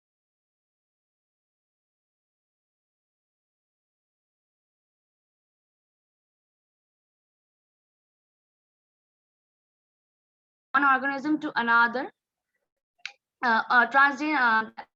And what is transgene? Transgene is a gene that is transferred from one organism to another naturally or by any genetic engineering technique. Golden rice is also an important example of transgenic crop. Now, methodology. There are many types of methods like electroporation method, microinjection method, sperm-mediated gene transfer method, retroviral infection method. But here, transgene of interest was injected into embryos via microinjection. The most established method for gene transfer in fish is microinjection. Microinjection that allows delivery of the transgene directly into the nucleus. Transgene is directly microinjected into the male pronuclei of fertilized eggs. Then we will find out which injected embryos have reporter gene. Reporter gene is a gene that is attached with our transgene of interest. Example, luciferase assay, GFP, etc. Selected embryos are raised to adult fishes, FO generation. Then FO generation containing our transgene of interest are crossed with wildlife fish.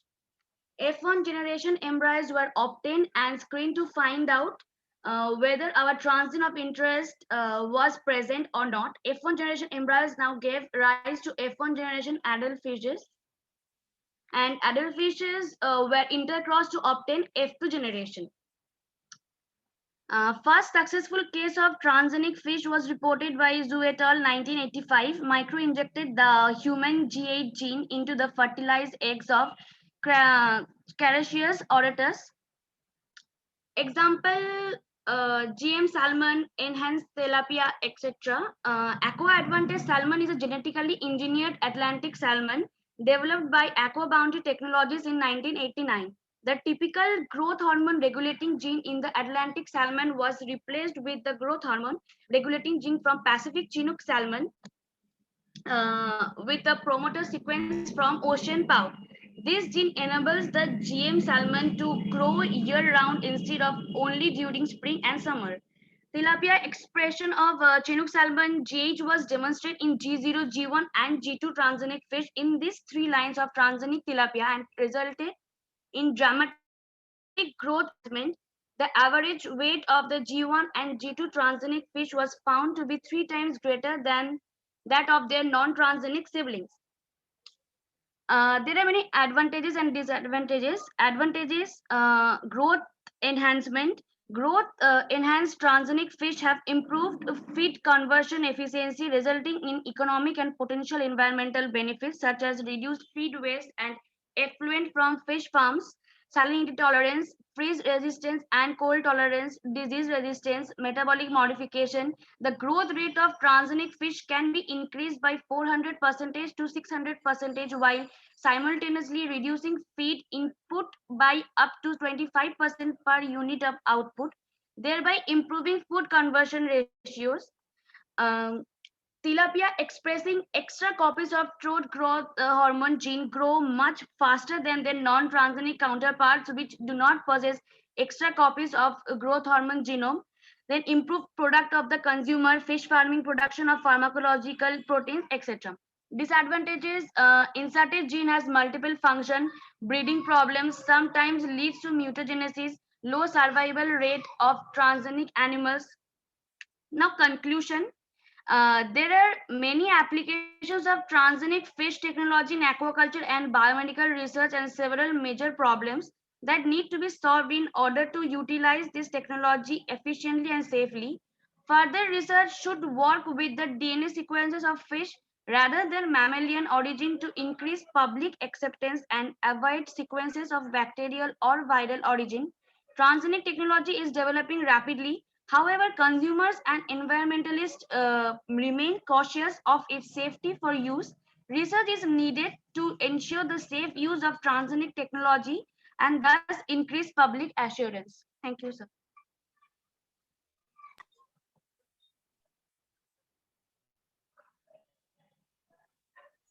Okay. Thank you, Srijani. Finish your presentation on time. Sure. Yes. So I think we can just finish with one more student presentation, that is the BBT3 group, only one presentation, because they were supposed to present about bio-entrepreneurship. So we will finish that and then we will go to the external speaker. Okay. BBT3.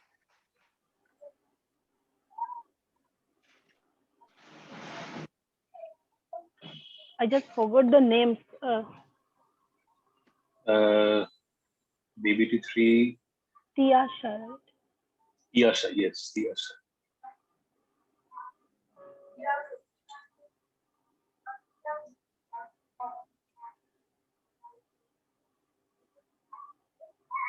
Tiasha, can you tell me your group member's name?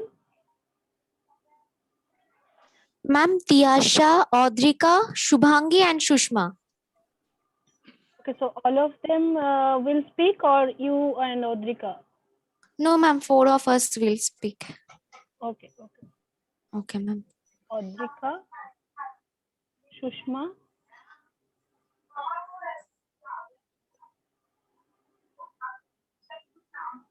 and who else? Audrika, Shushma, you, and Shubhangi. Shubhangi.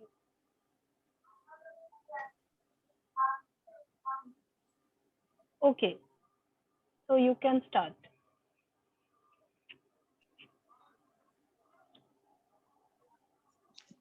Tiyasha, please stick to the time. Okay, you have to finish by 6:30. Positively. Hello. Yes, you are audible.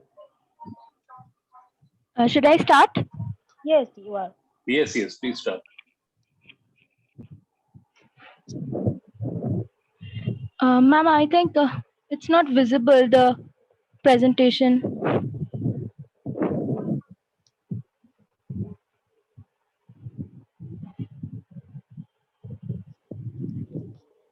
Your screen is visible now. Yes.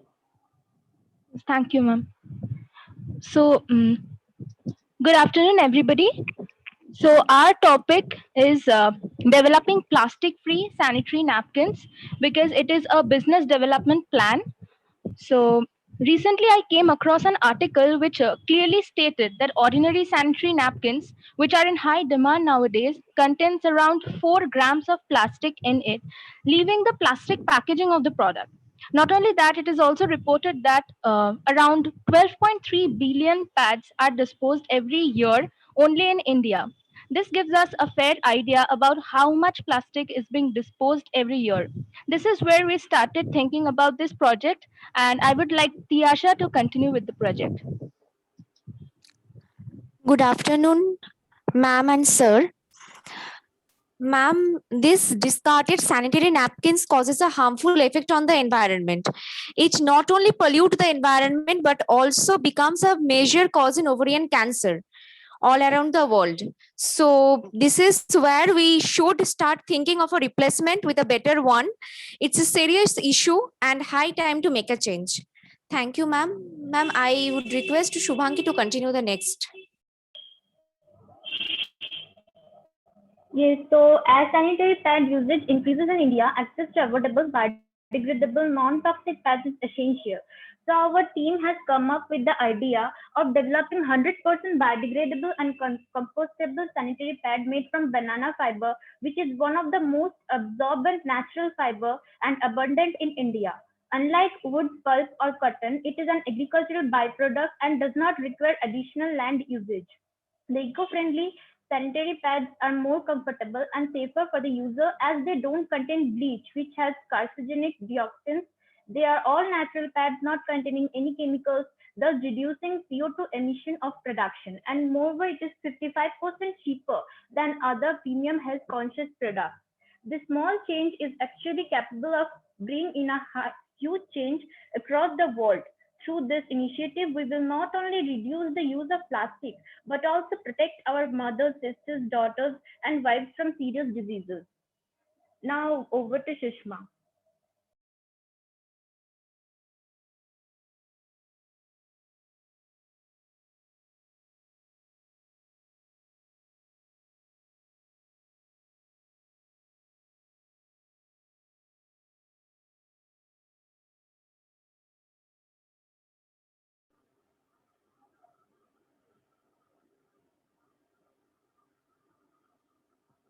Hello? You are not audible.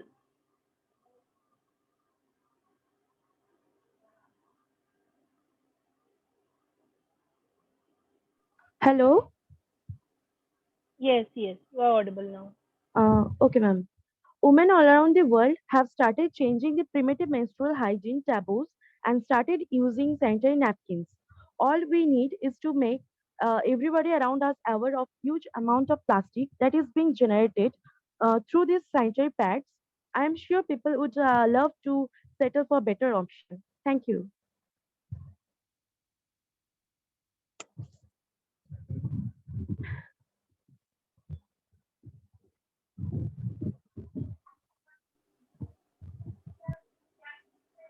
Thank you. So are you done with your presentation?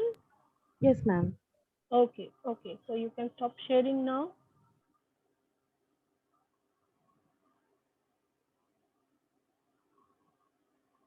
Okay, so we are done with our students' presentation.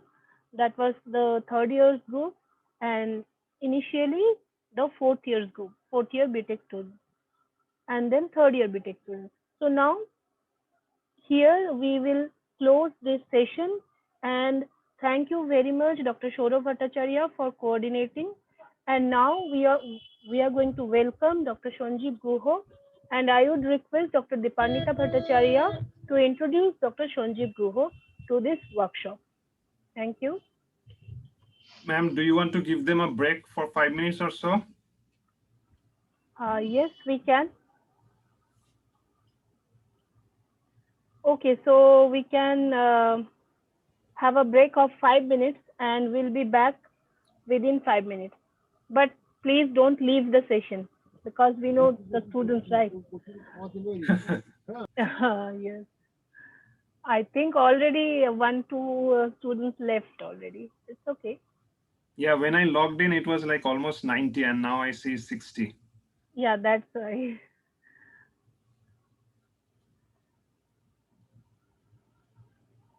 Okay, so is Dipanita ma'am around or? Yeah, hello. Hello. So we can take some break and like we can talk in the break also. After that, Yeah, we'll sure. introduce our beloved external expert and then we'll move forward. Yes, sure. And the students whose talk could not be done, we can accommodate them after the external speakers talk.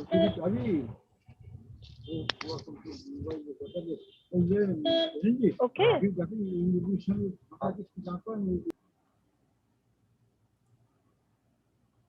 Yeah, in the meantime, maybe I can just quickly share my screen just to make sure everything is working smoothly. Yeah, hello, Sanjib. Yeah. Yeah, I hope you're doing well. Yes. Can you see my slides? Yeah, yeah, you can see.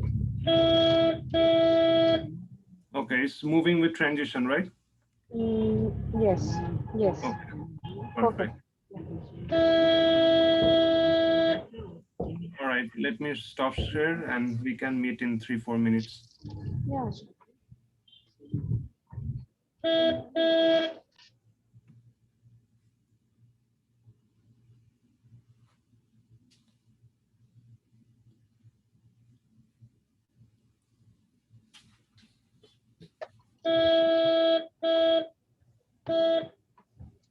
Actually, I'm outside, so my battery power drained to 5%. So shall I introduce Sanjib before my mobile gets switched off? Yeah, that's fine. And maybe I can also give an introduction and then Yeah, start the sure. actual talk. Shravani ma'am, what do you say? Yes, please, please, Dr. Dipanita Bhattacharya, you can introduce Yeah. Dr. Sanjib Guha.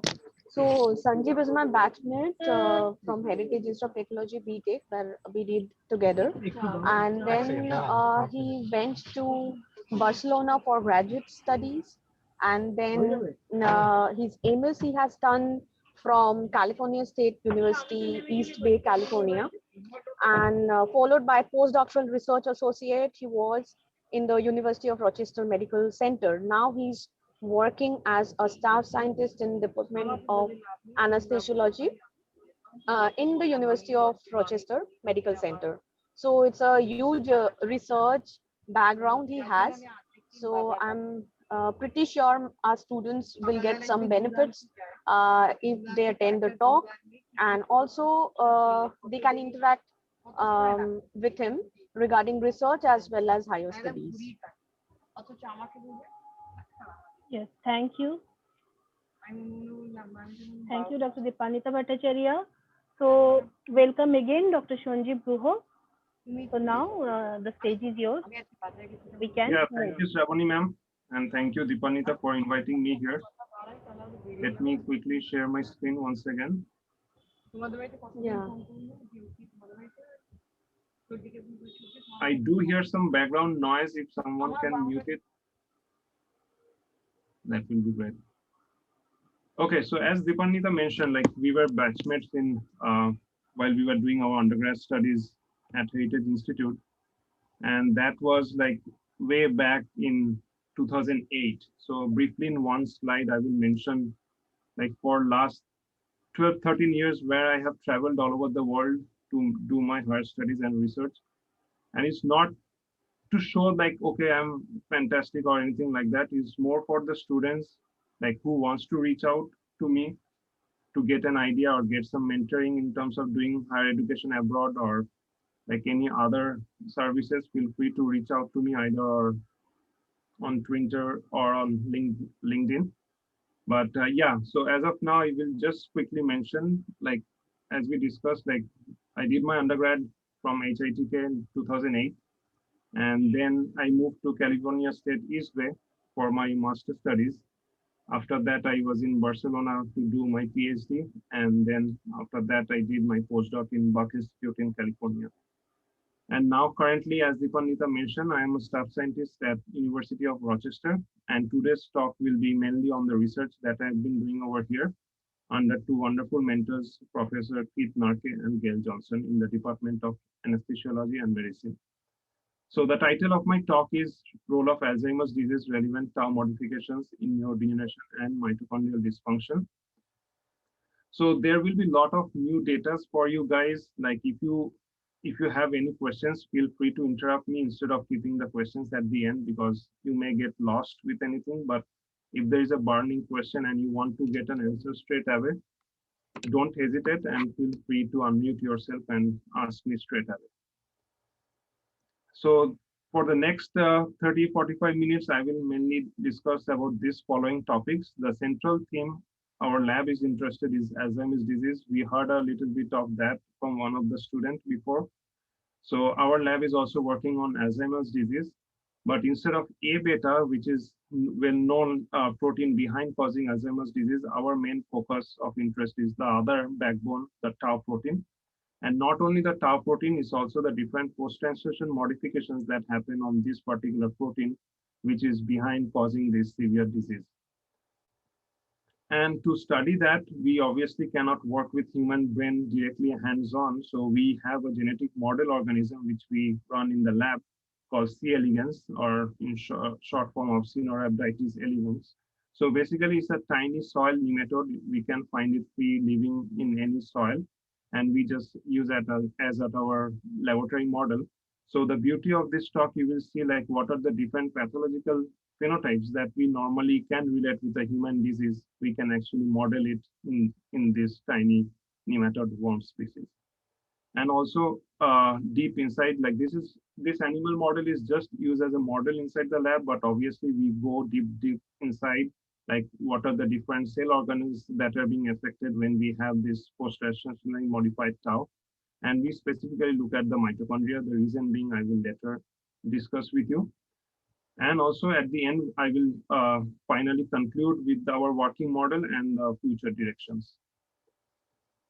So Alzheimer's disease, as we all know, is a severe neurological disorder and is the most common form of dementia, affecting millions of people of worldwide. And the greatest factor is age. Like as the humans age, the risk of having this disease increases tremendously.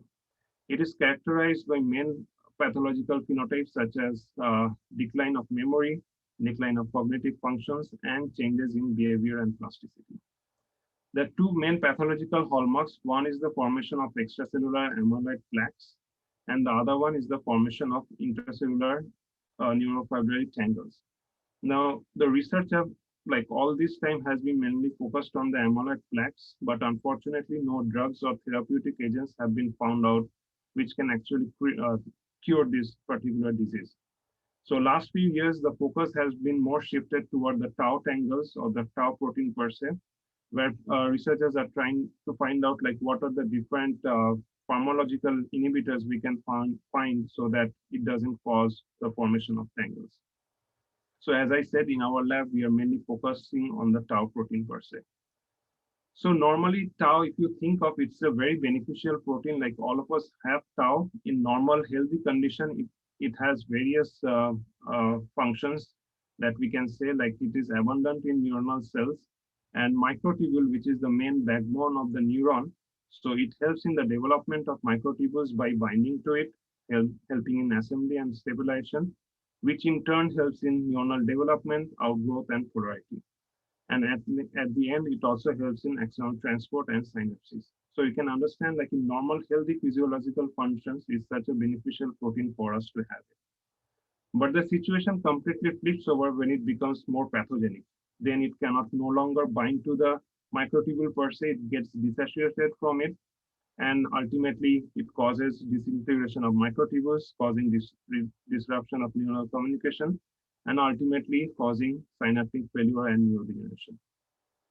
So that the key question that comes in our mind, like why such a beneficial protein like tau suddenly becomes pathogenic? What triggers this pathogenicity from healthy to the disease conditions? And as I said, like last few years, there have been more focus on this tau protein, and it has been found out like there have been severe post-translation modifications that happens across the domain structure of tau, which actually triggers the neurotoxicity. For example, it causes structural changes, it alters the conformation, it disturbs homeostasis, and ultimately disturbs its function and drives neurotoxicity. Now, thinking of the different post-translation modifications, or in short, we call as PTM, there are different types of PTM that have been associated with this protein. For example, phosphorylation, acetylation, ubiquitination, you name it, all the PTMs have been naturally occurred to be happening in this tau protein. Now, out of different PTMs, the two severe PTMs that have been found in human disease brain is phosphorylation and acetylation. Now, tau being a phosphoprotein by itself, it has like over 80 potential phosphorylation sites, which can be modified and cause or drive neurotoxicity. Same with acetylation, there have been like over 40 different acetylation sites or epitopes, which can also even get altered and drive neurotoxicity. Now, again, out of these different sites, the key pathological site that has been found to be most toxic is threonine 231 in terms of phosphorylation. And in terms of acetylation, there have been also found two key acetylation sites which have been more pathological is lysine 274 and lysine 281.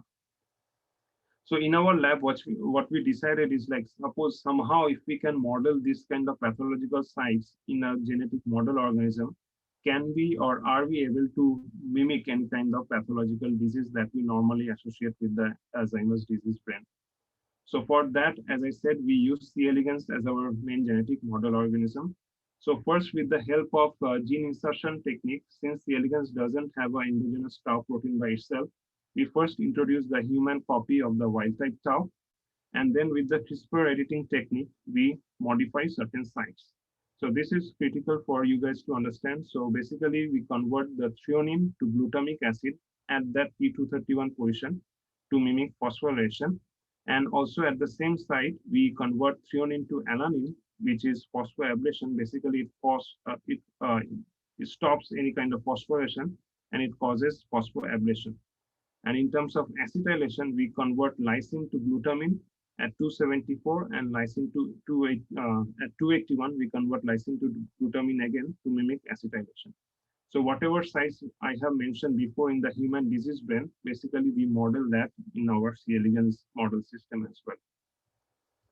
So just to summarize the list of strains that we work in the lab, for example, first one is just the wild type strain, which doesn't have any exogenous tau.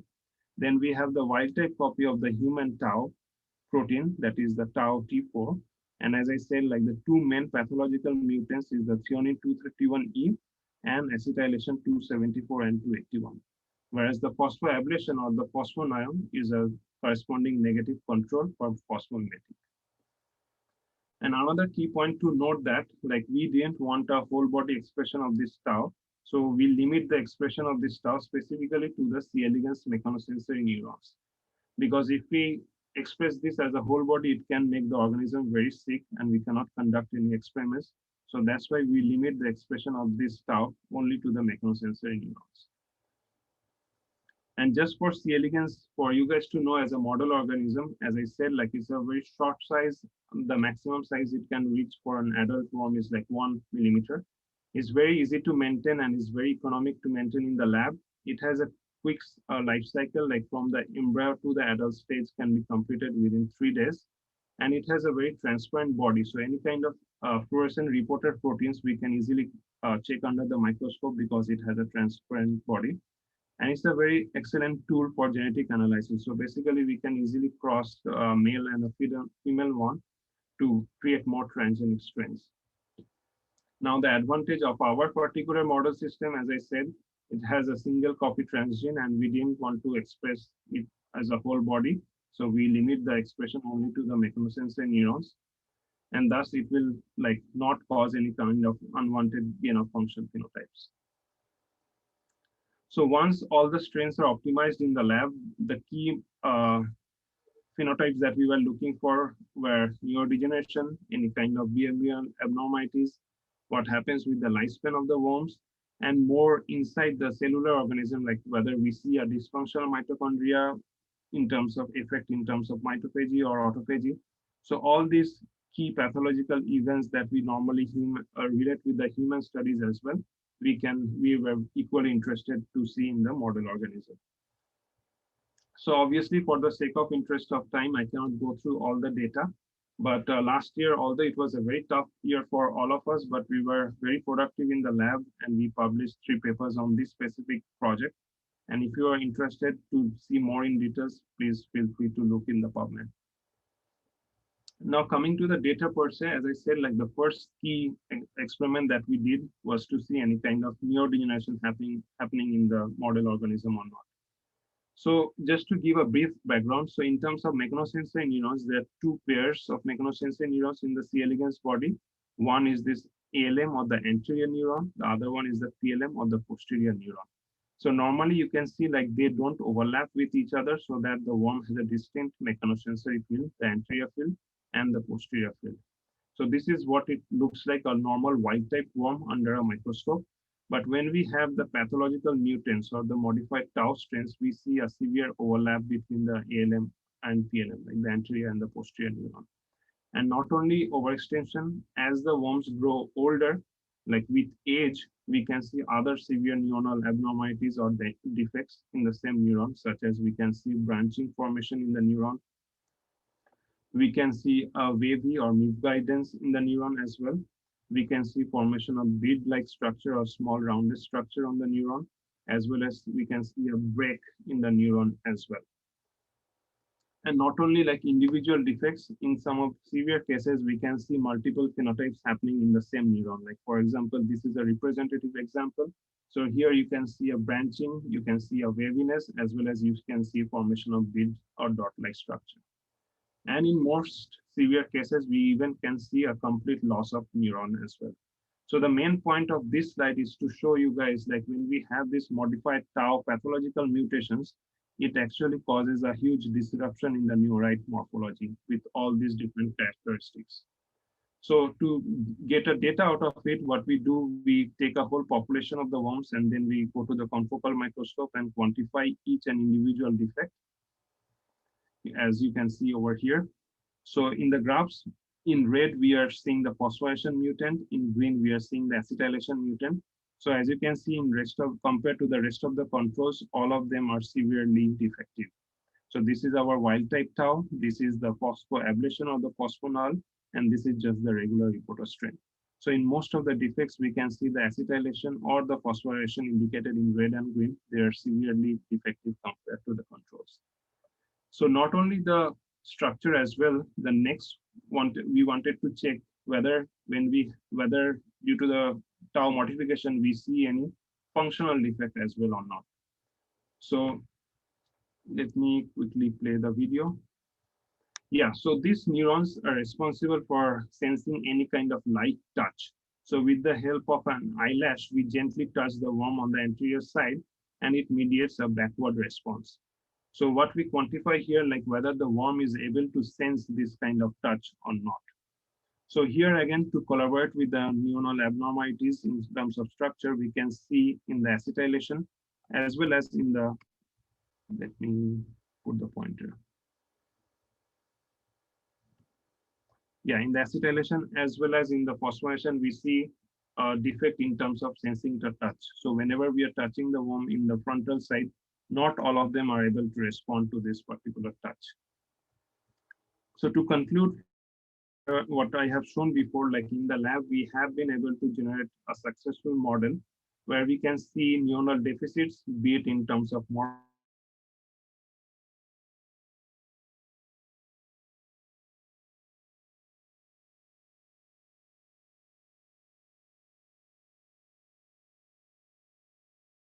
morphology and as well be it in terms of function. And with the increasing age, we see more increasing defects in terms of neuronal morphology as well as function. So now the next question comes in our mind. Okay, we have a post-translationally modified tau. So and we are seeing neuronal deficits. But what exactly triggering these neuronal deficits? Like what's exactly happening inside the cell system? So since we are talking so much about the neurons, and the first key organelle that comes in our mind out of all of this is mitochondria.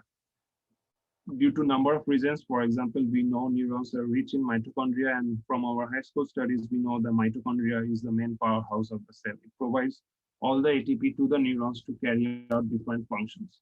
So obvious question that comes comes in our mind, like whether mitochondria is equally affected or not.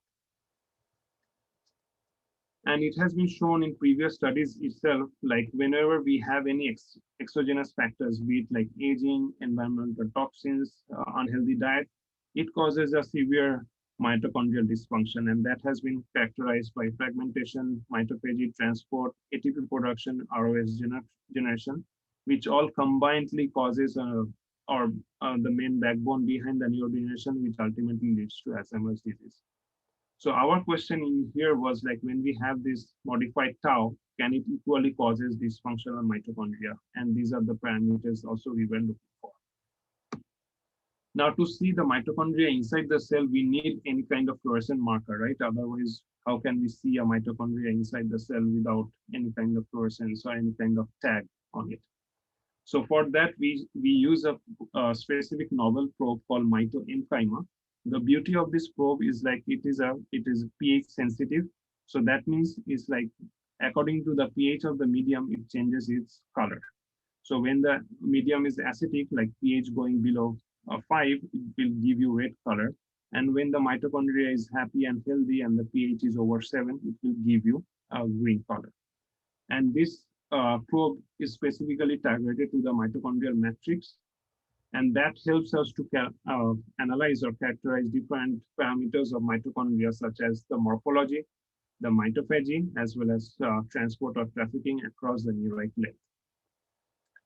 So as I said, like it has dual characteristic, both red and green. So with the green channel, you can easily take pictures of the mitochondria inside the cell body, and you can analyze the characteristics. And when you are using both the mediums, both red and green, then you can analyze mitophagy. You can do a ratiometric analysis as well. And also in the red channel, you can even see the movement of the mitochondria. This is the cell body, and you can see the particles moving back and forth. And you can see you can analyze the mitochondrial movement as well. So first point is the morphology or the dynamics of the mitochondria. So what we have done over here, like inside that specific neuronal cell body, we tagged it with that specific probe. And then we took like at least 50 images of the worms having this kind of tau modifications. And then we quantified the total the cell body size, as well as we quantified the mitochondria, which is indicated in the reticulum structure, to get an overall mitochondria mass or the mito area. So normally this is how it looks like in our wild type strain. You can see a distinct reticulum structure. Whereas in our phosphomutant, the main pathogenic mutant, we see severe fragmented mitochondria happening. And this is how we quantify. So the first graph in panel A is the mito area. So here also you can see the phosphomutant is severely defected as compared to the controls. And then we also quantified the mitodensity, which is actually the mitochondrial mass. And here also we can see the phosphomutant is severely defective in terms of the other controls. The next we quantify as well, like how many fragmented mitochondria is present. It's not only the morphology, but whether we can see any kind of defective fragmentation as well. So for that, we divide the morphology in three different classes. Class one is like normal, just maybe a one single fragmentation you can see, whereas this is the reticular network of the mitochondria. Class two, maybe like you can see a couple of fragmented mitochondria, and class three is like severely fragmented mitochondria. So here also you can see both the phospho and the acetyl mutant, they have higher degree or higher number of fragmented mitochondria as compared to the rest of the controls. So not only in terms of morphology per se, but they also have severely fragmented mitochondria. The next point that I mentioned before, we check the mitophagy. As you guys know, mitophagy is a very severe dynamic mechanism inside the cell, and it helps in removing or clearance of any damaged mitochondria. So the process starts when a healthy mitochondria starts accumulating any kind of damage due to aging or due to any external chemicals. Then an isolation membrane forms around this mitochondria, which is called the mitophagosome, and it fuses with lysosome to form mitolysosome, where any kind of dysfunctional mitochondria gets liquidated inside. So as I said, the beauty of this fluorescence sensor is like we can use both the red and green channel depending upon the pH of the medium. So this is the representative image in green channel, and this is in red channel, and this is the merge of red and green. And then we do a comparative analysis or quantify the fluorescence coming out of this both the channels, which helps us to give a mitophagy index. So interestingly, unlike the previous results, here we didn't see any kind of defect in terms of mitophagy in the pathological mutants as compared to the rest of the controls. So that was little surprising, but I will show you another piece of data where we see more severe pathological mutant. So this is not the end of the story. Like after mitophagy, all these mitolysosomal structure, they need to get rid out of the neuron for effective clearance. So this whole mitophagy plus the transport mechanism, they maintain the overall mitochondrial integrity, which even follows the neuronal health. So the next experiment that we decided was the following of this damaged mitochondria in terms of trafficking. So this is one of the control one. What you will see, the dynamic movement of the mitochondria or the mitolysosome per se moving back and forth across the neurite length. Now let me play the pathological mutant. Here you will see the mitochondria is present, no doubt, indicated by this dot-like structure, but they are very stationary. It seems like they are not moving at all, unlike the control one. So what we did is like take multiple videos and analyze this trafficking movement across the neurite length. And there are different parameters that we can quantify: the run length of each and every particle and the speed of each and every particle as well. So here also you can see both the phospho and the acetyl mutant, they are severely defective in terms of the run length, and also their speed is significantly lesser compared to the rest of the controls. Then with a very effective tool called ImageJ, we can actually trace the particle movement around, across the neurite length. So the zigzag line means the particles are very dynamic. They are moving back and forth, indicating of anterograde and retrograde movement. Whereas these straight linear lines means they're not moving at all. They're very stationary. So basically, whatever you guys quantify over here, it can be represented graphically.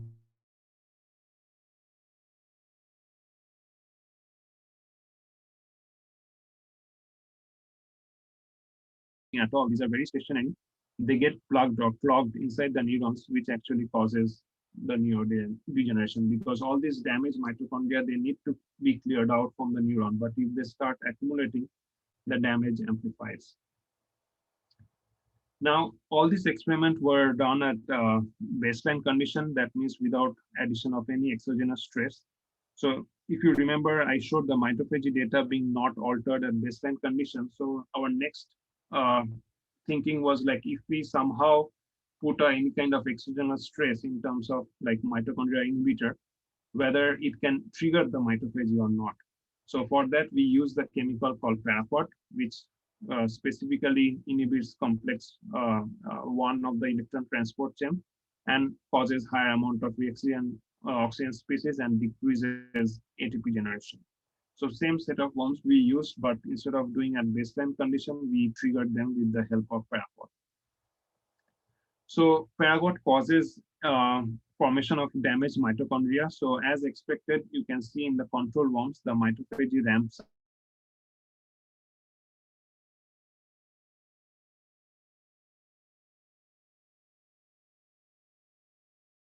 and in both the pathological mutations in presence of Paragot, we don't see any upregulation of mitophagy. So this is very interesting. It means like this mitophagy phenomenon at stress condition is completely shut down in these pathological mutants. We don't know the reason why, the molecular mechanisms behind it, but what we know from the human disease per se, like if you think of human Alzheimer's disease, whenever there is any exogenous stressor or any kind of pathological tau mutants, it even amplifies formation of dysfunctional mitochondria, which is correlated with higher fragmentation and decreased mitophagy. So very interestingly, we can phenotype or phenocopy this in our model system. So that was pretty interesting for us. But obviously we need to go deep inside the mechanism. So more or less, we have come to the end of the presentation. The key note points that I will mention, what we have seen in our model system is like we see a baseline defects in neuronal function and morphology. We see a mitochondrial morphology defect as well. And also, as I showed in the previous slide, we see stress, also suppression of that. And also we see a defective transport in the mitolysosomes. So all this helps us in the formation of this novel C. elegans model with which we can even continue our work further.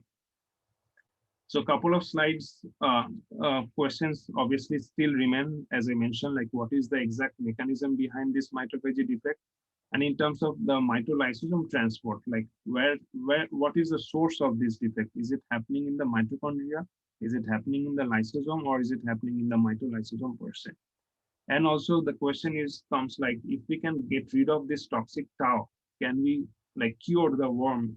Like all the phenotypes, can it be reverted back to the normal stage or not? So these are the questions that we are trying to find out.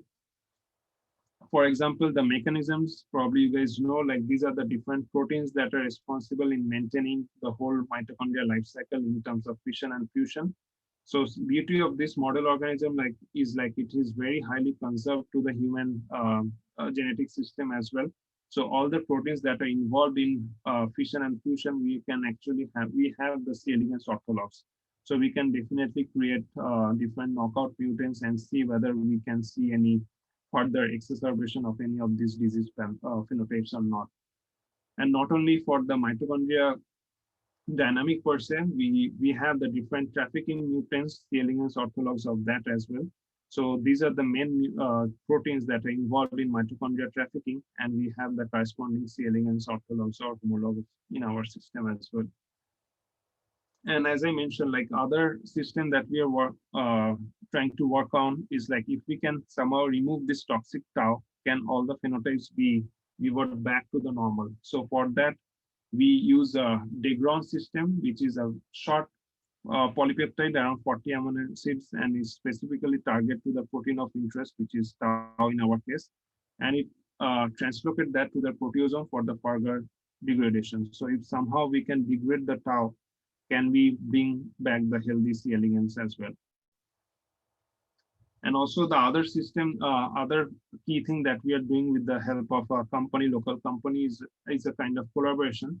So we are doing a drug screening. So since C. elegans is a great genetic model organism to do any kind of drug analysis, so we can do simultaneously two phenotypes. One is the, as I said, like can we clear the tau, as well as can we improve the mitochondrial health. So if we are successful in terms of finding any novel small molecules, we will definitely move into the primary neuronal cell lines and obviously to higher model organisms such as rat and mice. So these are some of the ongoing studies that are currently we are doing in the lab. And with that, I like to acknowledge my two labs. This is Professor Keith Narke and this is Gail Johnson. he is more expert in mitochondria, and she is more expert in the tau protein, and I being the C. elegans model system. So we have a nice collaboration going on between the two labs. And last year we got funding from the US NIH government as well for next 5 years. So we have the funding to do all the experiments that I have proposed. So yeah, so pretty much that's it. And with that, I like to thank you to the organizers, Ravani ma'am and Dipanita and other dignified personalities. And thank you for having me. We'll be happy to take any questions. Thank you, Sanjib. I'm really sorry that I got disconnected initially, but it was a wonderful talk till from the middle I just joined. Okay, so students, do you have any questions, or you can interact, free to interact with Dr. Sanjib Guha. They can type in the Q&A section, and who are in the panelists, the students, they can ask questions. Yeah, thank you very much, Dr. Guha. It was really a wonderful presentation and a huge work, I must say. So it's a very nice work to see, really. Yeah, so thank you. And students, please ask questions.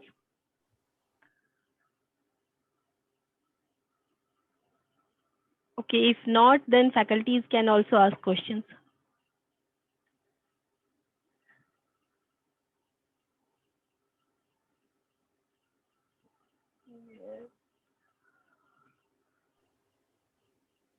Okay, I can start with one question.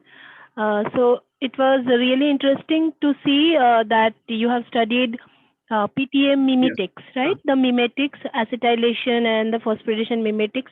So, how easy how easy the experiments are to be done to in vitro systems and in vivo systems? I mean, how difficult they are to follow in vivo systems? Yeah. What is your opinion on that? In terms of in vivo versus in vitro, like I would say in vitro is more difficult, because in vivo we can easily follow like any kind of fluorescent marker and see whether the animals is carrying that particular mutation or mimetic or not. But in vitro, I would say it will be more little tricky to passage from one cell line to the other cell line. But in terms of, that's why we started the work with CLE.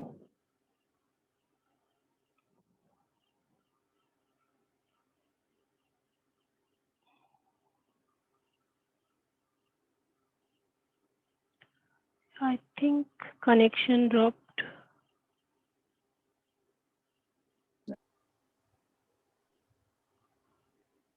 Yeah, so a little bit connection drop happened in the last minute. Oh, sorry. So It's okay. It's okay. It's not a problem. Yeah, someone has asked question in the Q&A section, so I can read that. How can we go abroad for higher studies or for job prospects? If you could highlight on the procedure, sir, it would be grateful. Yeah, so the procedure is like, first you like to have a good grade system. So whatever you are at your stage now, try to have good grades, and please maintain good relation with all your faculties, because you will need letter of recommendation from them. So try to have a good working relation as well as good professional relation. So those are the two points that you will definitely need from the college. And the main thing for you to go abroad is you have to give a couple of competitive exams like GRE and TOEFL. So if you secure good marks, depending upon the marks, depending upon your university grades, and obviously the quality of recommendation letter, you will make a whole application package. With that, you will apply to different universities. And based on the university criteria, they will either accept you or decline you. So the whole process is like at least send 8 to 10 good universities that matches with your profile, and then wait for them to reply you back.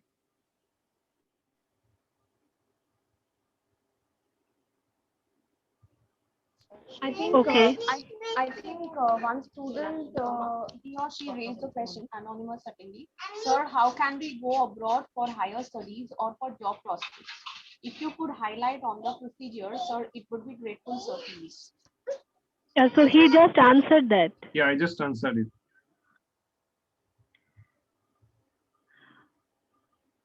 Okay, so if there are no more questions, then we would like to thank Dr. Guha again. And it was really a nice opportunity to hear you. Yes, and as I said, like maybe you guys are a little bit shy to ask questions in front of the whole 60, 70 people, but feel free to reach out to me either LinkedIn or on Twitter. I will be happy to coach you or guide you for any specific career related advice. Yes, that will be very nice for the students. So they can interact with you, they can get your LinkedIn profile and they can connect. Sure. Okay, so as per the norms of the IIC TIU, we can quickly take 2 pictures. So one for the with the participants and one with the panelists. So we can do that. But everyone's video is off. Yeah, it will be I just a can. thumbnail. Yeah, because of the bandwidth here in, I mean, the network. Can do that.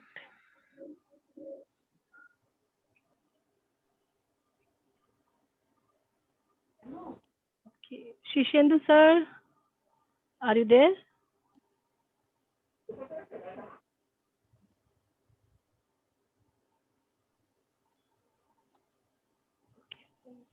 I am outside. Oh, okay, So, okay. So I just opted for gallery view, and so now we can. So as many participants, you can please just switch on your video for some minutes. So it will be really good.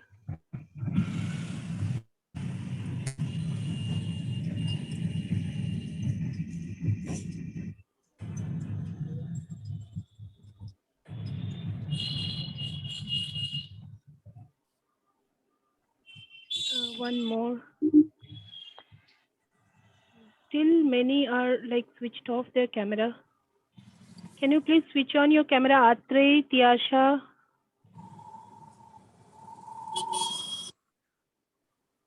And is that Aheria who got a rank of 5, All India rank? Yes. Wow, many congratulations. That's fantastic. Thank you, sir.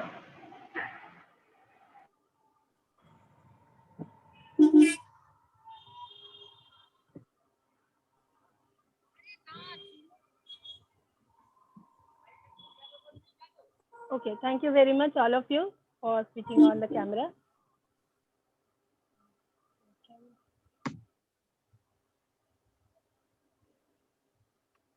Okay, another question is there in the Q&A section. How to gain experience in job field, as most of the company wants experienced interns or applicants. Yeah, so for that, first you need to, I don't know the college system. So you guys do a 4th year project? Yes, they do. Okay, so that's actually very critical. So if you completely successfully complete your 4th year project with a nice project report, PowerPoint, that actually helps a lot. So for seeking any kind of internship in a company, so obviously they will not directly take you just on the first hand. So definitely, as I mentioned before, you need nice recommendation letters from your HOD and other faculties, as well as if you have a good project report done, a good summary. So that also helps in giving you a chance in getting any of the companies. So yeah, they always look or welcome freshers. So don't worry whether you have any prior experience. So since number of companies are increasing, so there is a demand for freshers as well. So definitely your 4th year project, your grades throughout, your letters, all make a nice application package, and with that you can directly apply to the companies.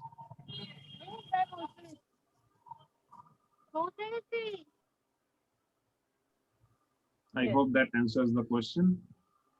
Yes, obviously. So companies ask experience, but they also need fresh students. Freshers Yes. are also needed, but you need to show the potential. That's it. Yeah. Mm-hmm. So you need to interact more, you need to be proactive, and you need to score good. So all of them are necessary. Yeah, probably they will just invite you, not pay you. So don't worry about the money. Don't think of like why you are not getting paid. Like in US, there are a lot of unpaid interns, like a lot of interns that work in our lab, they're not paid. So just think of the experience, not think about the money. But as long as you reach higher, like you, as you climb up the ladder, definitely the situation will change. Yes, and specifically last year, they have not gained the, I mean, hands-on experience in the lab, so this is also going to affect. But you should get as much as lab experience. If you can join any lab, so you should grab that opportunity, especially the final year students, because you will be needing that. True. Yes. So now, thank you very much again, Dr. Guha. So I would like to request Dr. Shishendu Chatterjee or Dr. Malavika Bhattacharya if they want to mention anything to the students, and then we will move forward.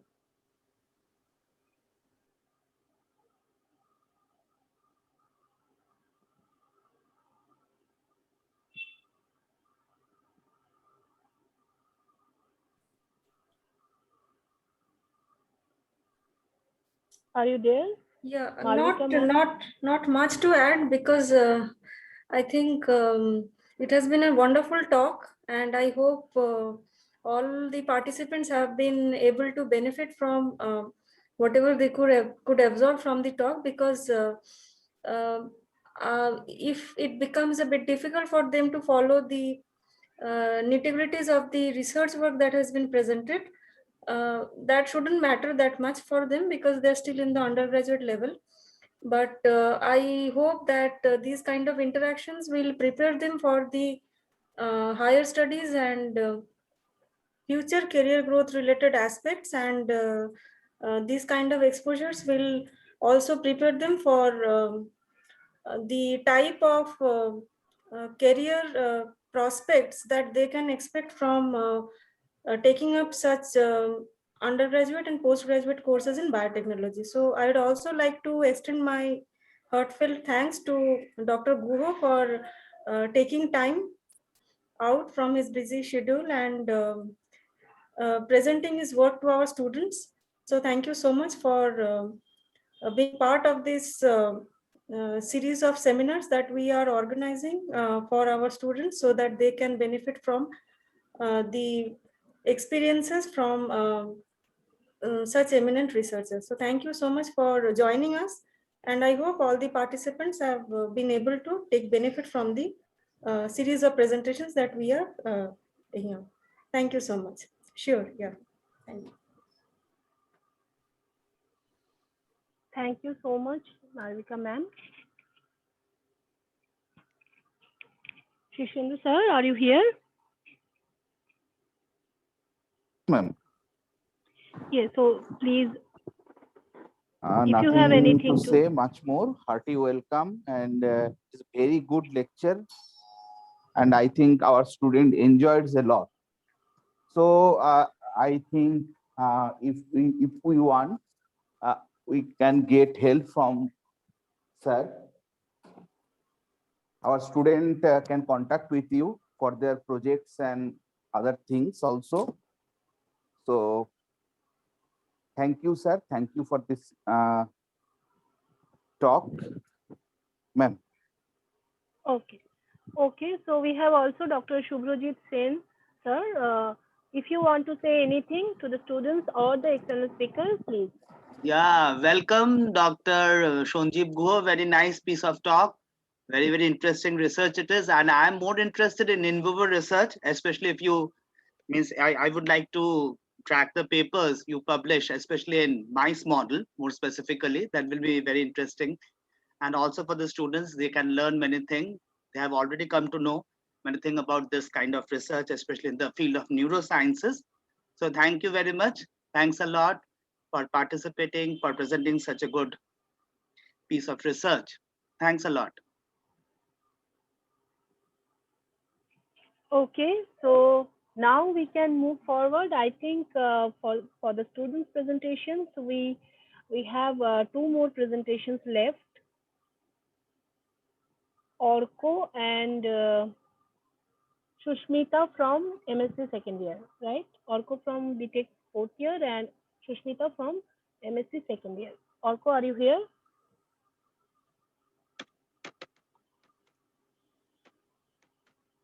I think he left.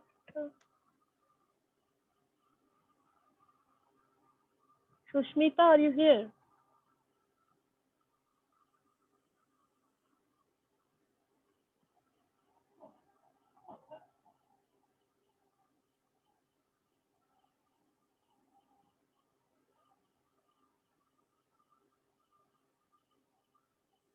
Shushmita, are you here? Yes, ma'am. Yeah. So you can start your presentation. So please be quick and stick to time because our webinar time is going to be finished. Please.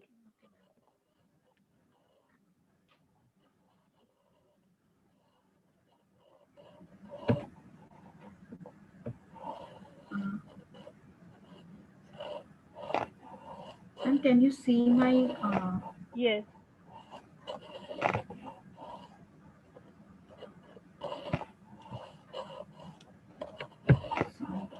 A very good evening to my respected professors and all the participants of this webinar. Today I am going to discuss about the study on endometrial cancer. Endometrial cancer is a cancer that arises from the endometrium, the lining of the uterus or womb. It is the result of the abnormal growth of the cells that have the ability to invade or spread to other parts of the body. In 2018, more than 382,000 new cases were diagnosed and nearly 90,000 women died worldwide from endometrial cancer. In USA, endometrial cancer is the fourth most common malignant tumor in women. Many countries, including Japan, China, Sweden, USA, Israel, Norway, Finland, were involved in endometrial cancer research, publications, and citations. So, what are the causes? Most of the risk factors for endometrial cancer involved high levels of estrogens. An estimated 40% of cases are thought to be related to obesity, specifically obesity, type 2 diabetes, and insulin resistant are risk factor for type 1 endometrial cancer. Obesity increases the risk for endometrial cancer by 300 to 400%. Age between 50 to 60 years is also another factor for this disease. Excess of excess of estrogen that leads to endometrial hyperplasmia and polycystic ovarian syndrome. Signs and symptoms: pelvic lump, menorrhagia, post-menopausal bleeding, dysuria, dyspareunia, genital pain that occurs during or after intercourse is the symptoms of this disease. So the mechanism of endometrial cancer is possible carcinogenic mechanisms include imbalance between endometrial proliferation by unopposed estrogen and the mismatched repair system, hypermethylation of the MMR gene, HLMH1, mutation of PTEN, beta-catenin, and KRAS genes in type 1 endometrial cancer, and of HER2 and P53 genes in type 2 endometrial cancer. Many studies suggest that metabolic syndrome is closely related to the incidence of endometrial cancer. However, the exact mechanism of metabolic syndrome affecting the occurrence and development of endometrial cancer has not been determined to date, which may be related to the elevation of such metabolites as blood sugar, insulin, insulin-like growth factor, and triglyceride in serum. The dynamic interaction between cells and the cell microenvironment plays an important role in regulating the growth of normal tissues and cancer cells. The tumor cell microenvironment includes tumor cells and other cells such as fibroblasts, lymphocytes, macrophages, and adipocytes, and other secreted factors to form a unique tumor microenvironment system. An abnormal imbalance of the cell microenvironment often leads to tumorigenesis. It is suggested that molecules related to metabolic syndrome can accelerate the progression of endometrial cancer, not only by acting directly on tumor cells, but also by further remodeling the immune microenvironment of tumors. Investigations are transvaginal ultrasound to examine the endometrial thickness in women with postmenopausal bleeding. Diagnosis of endometrial cancer is made first by a physical examination, endometrial biopsy or dilation and curettage. If the endometrial thickness is greater than 4 millimeter, then increased risk of cancer is considered. In that case, endometrial biopsy is suggested. Then the gold standard investigation is fractional curettage. Curettage is a thing that to scrap out the endometrial tissue. It is a process. Hysteroscopy, pap smear, and before the treatment is begun, several other investigations are recommended. These include a chest X-ray, LFT, kidney function test, and a test for levels of CA125, a tumor marker that can be elevated in endometrial cancer. Staging. Endometrial cancer has various stages like all other cancers, and endometrial carcinoma is surgically stated using the FIGO cancer staging system. Stage 1 tumor is confined to the uterus with less than half myometrial invasion. Tumor is confined to the uterus with more than half myometrial invasion for stage 1B. Stage 2 is for tumor involves the uterus and the cervical stroma. We can see this. This is the stage B. And this is stage C. Stage 2, and this is stage 3A. A tumor invades serosa or adnexa. Vaginal or parametrical involvement, 3C1. 3C1, pelvic lymph node involvement. C2 is for para-aortic lymph node involvement with or without pelvic node involvement. And the 4A, stage 4A, tumor invades bladder mucosa and or bowel mucosa. Stage 4B for distant metastasis, including abdominal metastasis or inguinal lymph nodes. The treatments for stage 1, TAH, that is total abdominal hysterectomy for type 1 plus bilateral salpingo-oophorectomy cut out the uterus, fallopian tube, and ovary. And stage 2, total abdominal hysterectomy type 3 plus bilateral salpingo-oophorectomy. If lymph node involved, then lymphadenectomy, and stage 3 and 4 for debulking surgery. The prevention, birth control pills, regular fitness regime. Birth control pills mainly for a combination for estrogen and progesterone, not only estrogen, and maintain weight, childbirth, and intrauterine devices are needed to for the prevention. So in conclusion, I want to say that we don't know how strong we are until being strong is the only choice we have. Thank you. That's all. Thank you, Shushmita.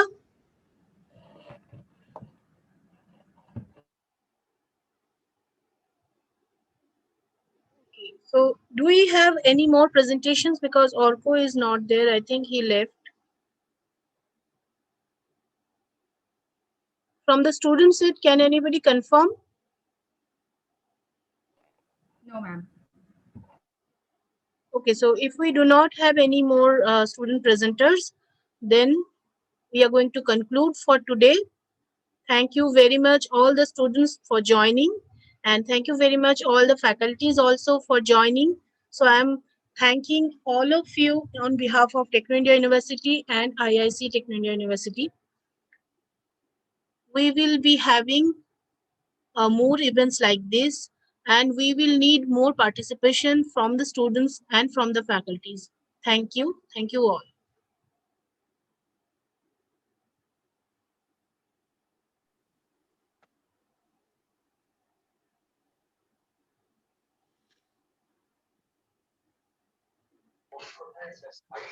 Thank you, everyone. Thank you. Thank you, ma'am. Thank you. Thank you, ma'am and sir. Thank you, ma'am. Thank you, ma'am. Thank you, sir. Thank you. Thank you, ma'am. Thank you. Thanks a lot. So, okay. I'm ending the session, okay? Okay, ma'am. Okay. Okay, ma'am. Take care, ma'am. Bye.